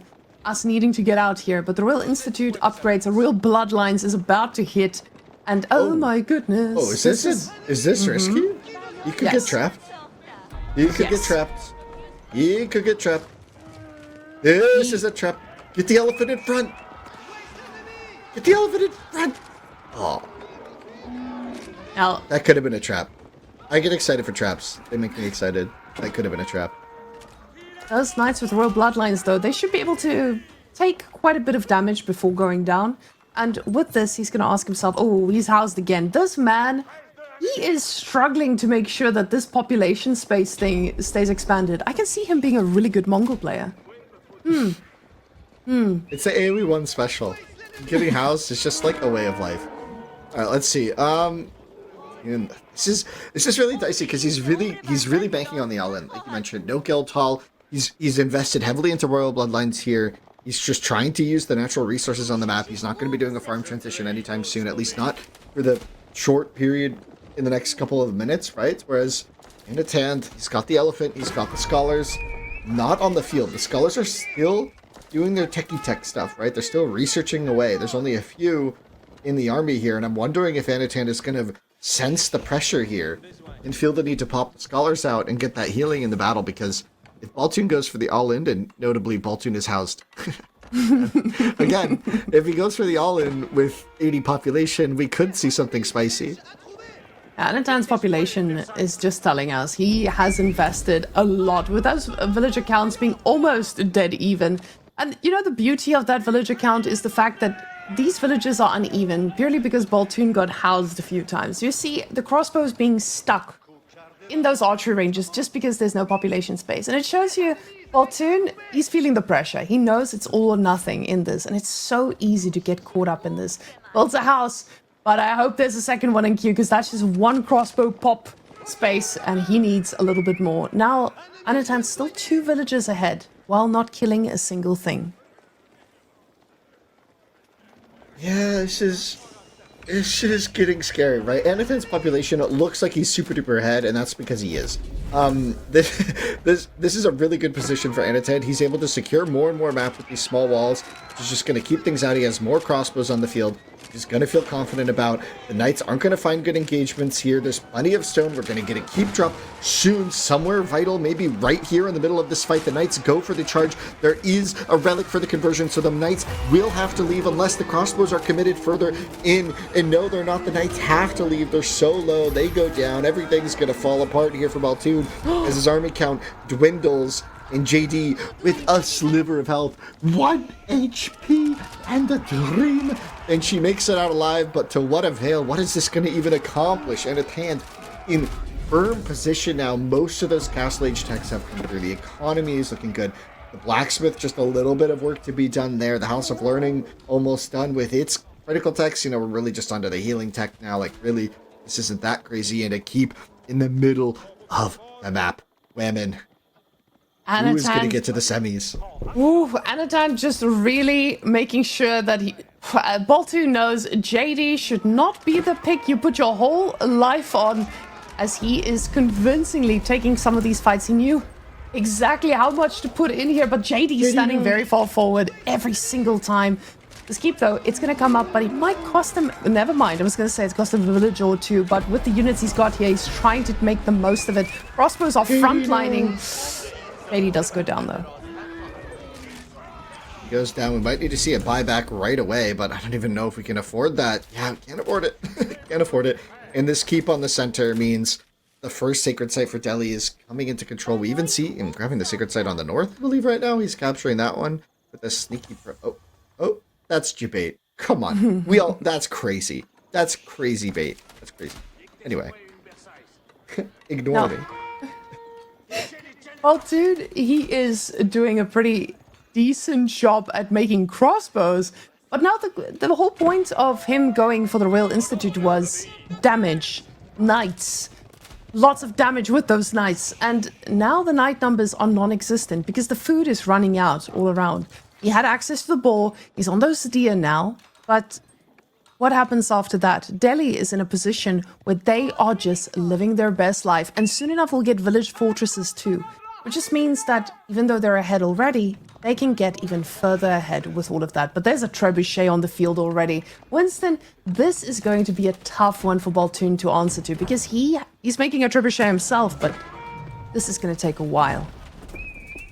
As the first rocks come falling down, Baltune's hopes might go down with it. He's got to find a way to kind of reel this in, and trying to deny vision could be an efficient way, right? Try and get that outpost out and make Anotand feel a little blind. I don't know, try and get in position, but now we're seeing mangonels as well to deal with the Arbalist composition of Baltune. Arbalist and Riders is the hope and the dream. 5 knights remain, and they've just been chasing around some Ghazi.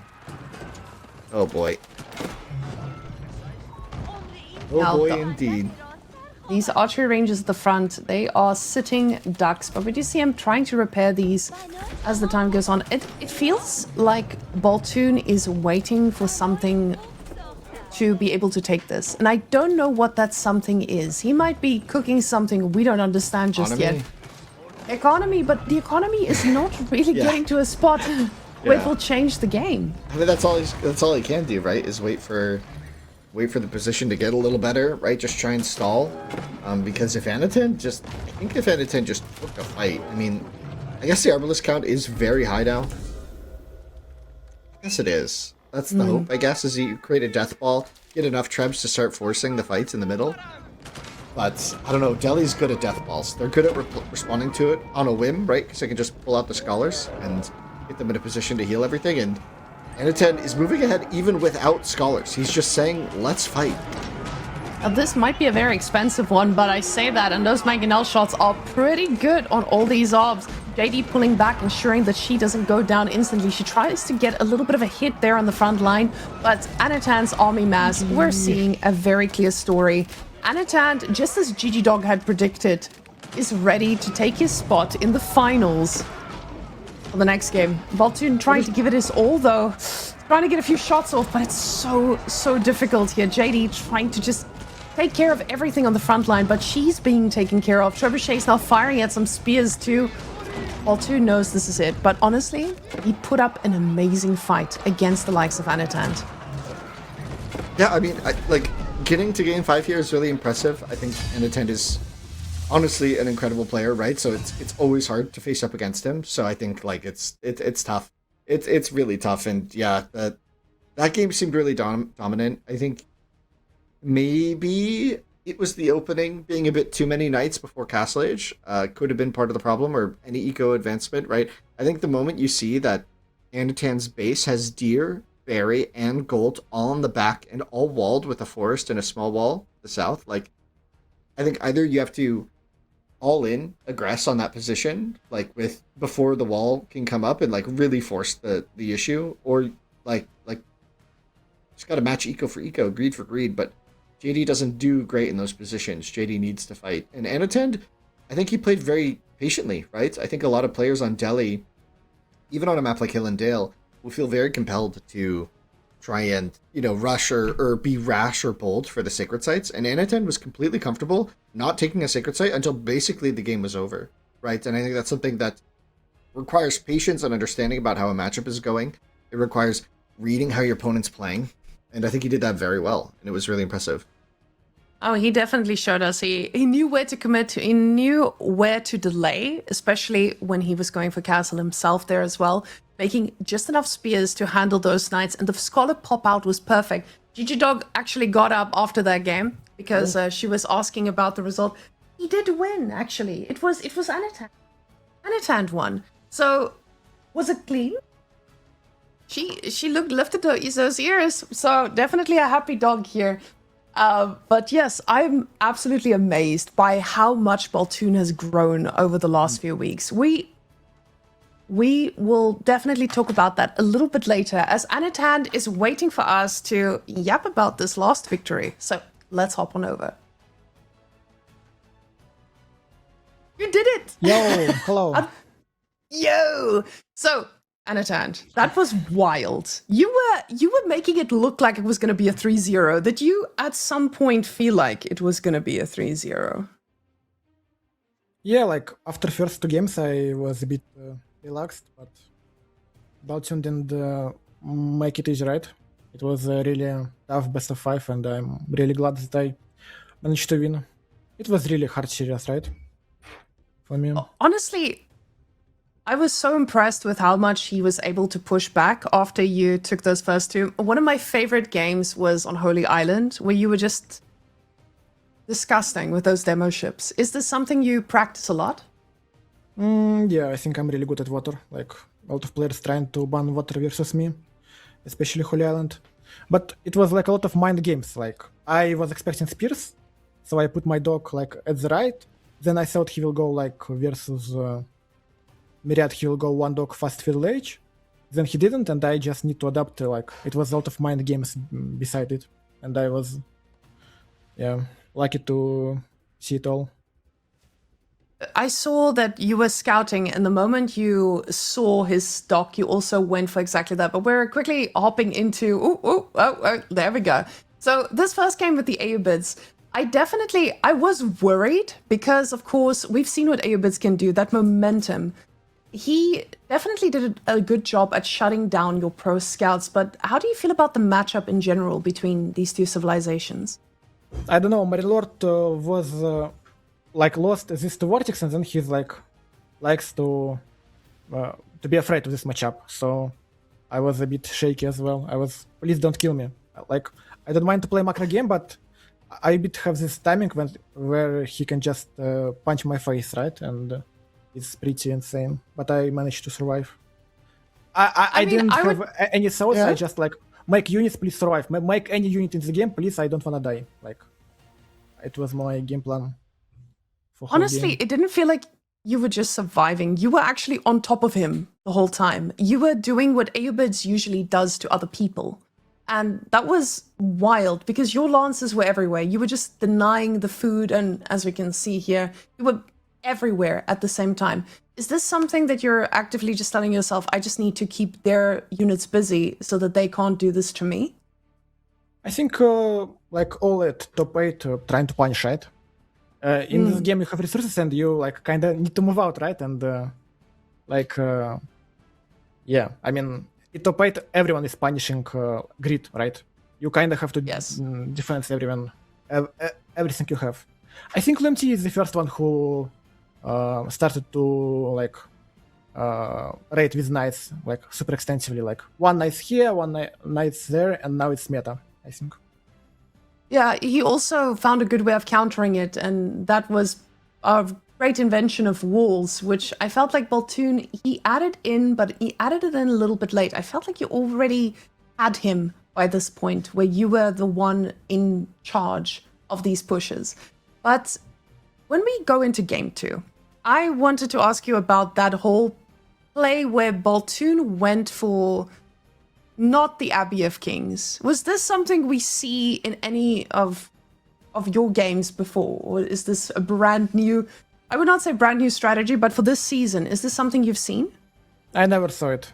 Like, it first time I saw this landmark. But, I mean, I was like, whatever. I just will try to play water. I think his idea was Lancaster is really good on water, right? Because of plus range, and he kinda just want to skip land and play water. But it's actually a big investment, right? Tower out of idle time still, and at the start of the water I managed to punish him. Because this plus 1 range ability is really costly, right? Exactly. That's what I've been seeing a lot of players do. They go for springald ships mainly, get one galley in the mix, and then when the other player decides, hey, I can actually do this well, and I think this is something you've been doing constantly. You go with demo ships from every single side, and those springald ships can micro as much as they want, but they will make their collection eventually. This one, though, King of the Hill, with the scouts, you're one of the few people I see going for 5 scouts in Dark Age already. Is this just something you're doing against Sengoku because you know you can deny the Matsuri in the early game? I think I saw Vortex doing it, and I like I did like maybe twice in my practice, maybe like third time, and you can see I was bad on macro, right? I get like 500 foot, 500 gold because I'm just trying to micro my scouts. It was really bad by me. But yeah, definitely. I just try to kill this wheel because I saw Vortex killing wheel, and it turns out good, right? It honestly looked amazing from your side. At this point of the game, when you took that Vil down and then basically idled yet another one trying to repair this whole thing, I felt like you had the momentum for this already, but you went into horse archers, and we've been seeing a lot of players go into horse archers. What is the thought process behind switching back to that horse archer meta we had a few seasons ago? I think it's just a very good snowball unit. Like, when it's 15 it's bad, when it's 20 it's bad, but eventually you can just kill everything with them. I was a bit too confident with me, and I think I moved out a bit too early. Yeah, I don't know. Yeah, with all those Yumis, I play Sengoku myself, and obviously very different level. But when I get to this Yumi mass, it feels like everything just melts. And this definitely looked pretty scary. Do you think this is just the civilization, Sengoku, or are other archers also capable of handling roosts like this? Yeah, I think it's mostly Japanese and Sengoku, yeah, because the archers pretty cheap still. But you know, when I wrote GG, I was like up at his archer and saw like +3 damage, and I was like, huh? Why he had +3 damage? And like for a few minutes, I forgot about Daimyo. Like, why he had so much, huh? Yeah, like. But then, you felt... then my brain started working on there. Yeah, I remembered. Well, I mean, in this one, did your brain started working in this game already, or? I think it was did a it... pretty no-brain game by me. The problem is, I saw Monotarms, I saw what he will do, but I just, okay, maybe 2k will enough, I will hold it. But apparently it's not really enough. Yeah, one thing that we've noticed... Overconfident. Sorry. That's the thing about Golden Horde. I think we're getting to a point where the Golden Horde is just, they snowball so well if you get those hits, but the moment you start losing them one by one, it gets a little bit overwhelming. Macedonians, they got a nerf recently, but do you think this was enough to let them through? I think it's fine, but main task for GH, make units. Like, you make units, you win. But sadly, like, I was not able to make any unit in this game, right? I was just looking at my one key stone, one key foot, and like, huh, maybe I just play macro. Like, but he just come and kill me harsh, right? Pretty easily. Were you scared at this point where the knights were about to hit everything? I thought, okay, I lost a lot, but maybe at last game or at GH game? No, this one right here in front of us. We see all those knights diving in under your TC. How did you feel about that? I think I was fine. I saw there is no archers, and it was a choke point. I had the textiles, I have monks, so like I lost 0 wheels, right, and he lost kinda a lot. I think it's a really good matchup for daily if you play passively, right? I have free blacksmith, my TC making a lot of damage. I have monks, he can't really dive. I was a bit worried for my gold from the start, but I was lucky that it was back, right? That's actually something that I was going to ask you about as well. The Delhi French matchup or Delhi JD matchup as well. A lot of people edge towards like, hey, French and JD do a lot better against Delhi, but you feel that the matchup goes the other way if you are able to turtle? Yeah, I mean, I really like play Delhi. I think it's one of the best civs in the game in late game. So like, okay, just come and kill me, or we'll play late game with elephants and stuff, right? So I don't mind. I can sit forever. Just try to punish me for it. And usually it's really hard, right? Yeah, I mean, today we had a masterclass of how to deal with this, so I appreciate that. So Anotand, my last question to you is going to be: we have our Vortex Beastie set after this. What's your call? Score. What are we going for? I think it will be not one-sided. I think it will be a close set like my versus Baltune. But I think they're pretty even players, so it might be either way, right? Okay. Well, guys, you heard it there. Anotand, thank you for joining us for the interview, and good luck for your next game. Enjoy the little break. Watch your opponents closely. We'll see you in the finals. See ya.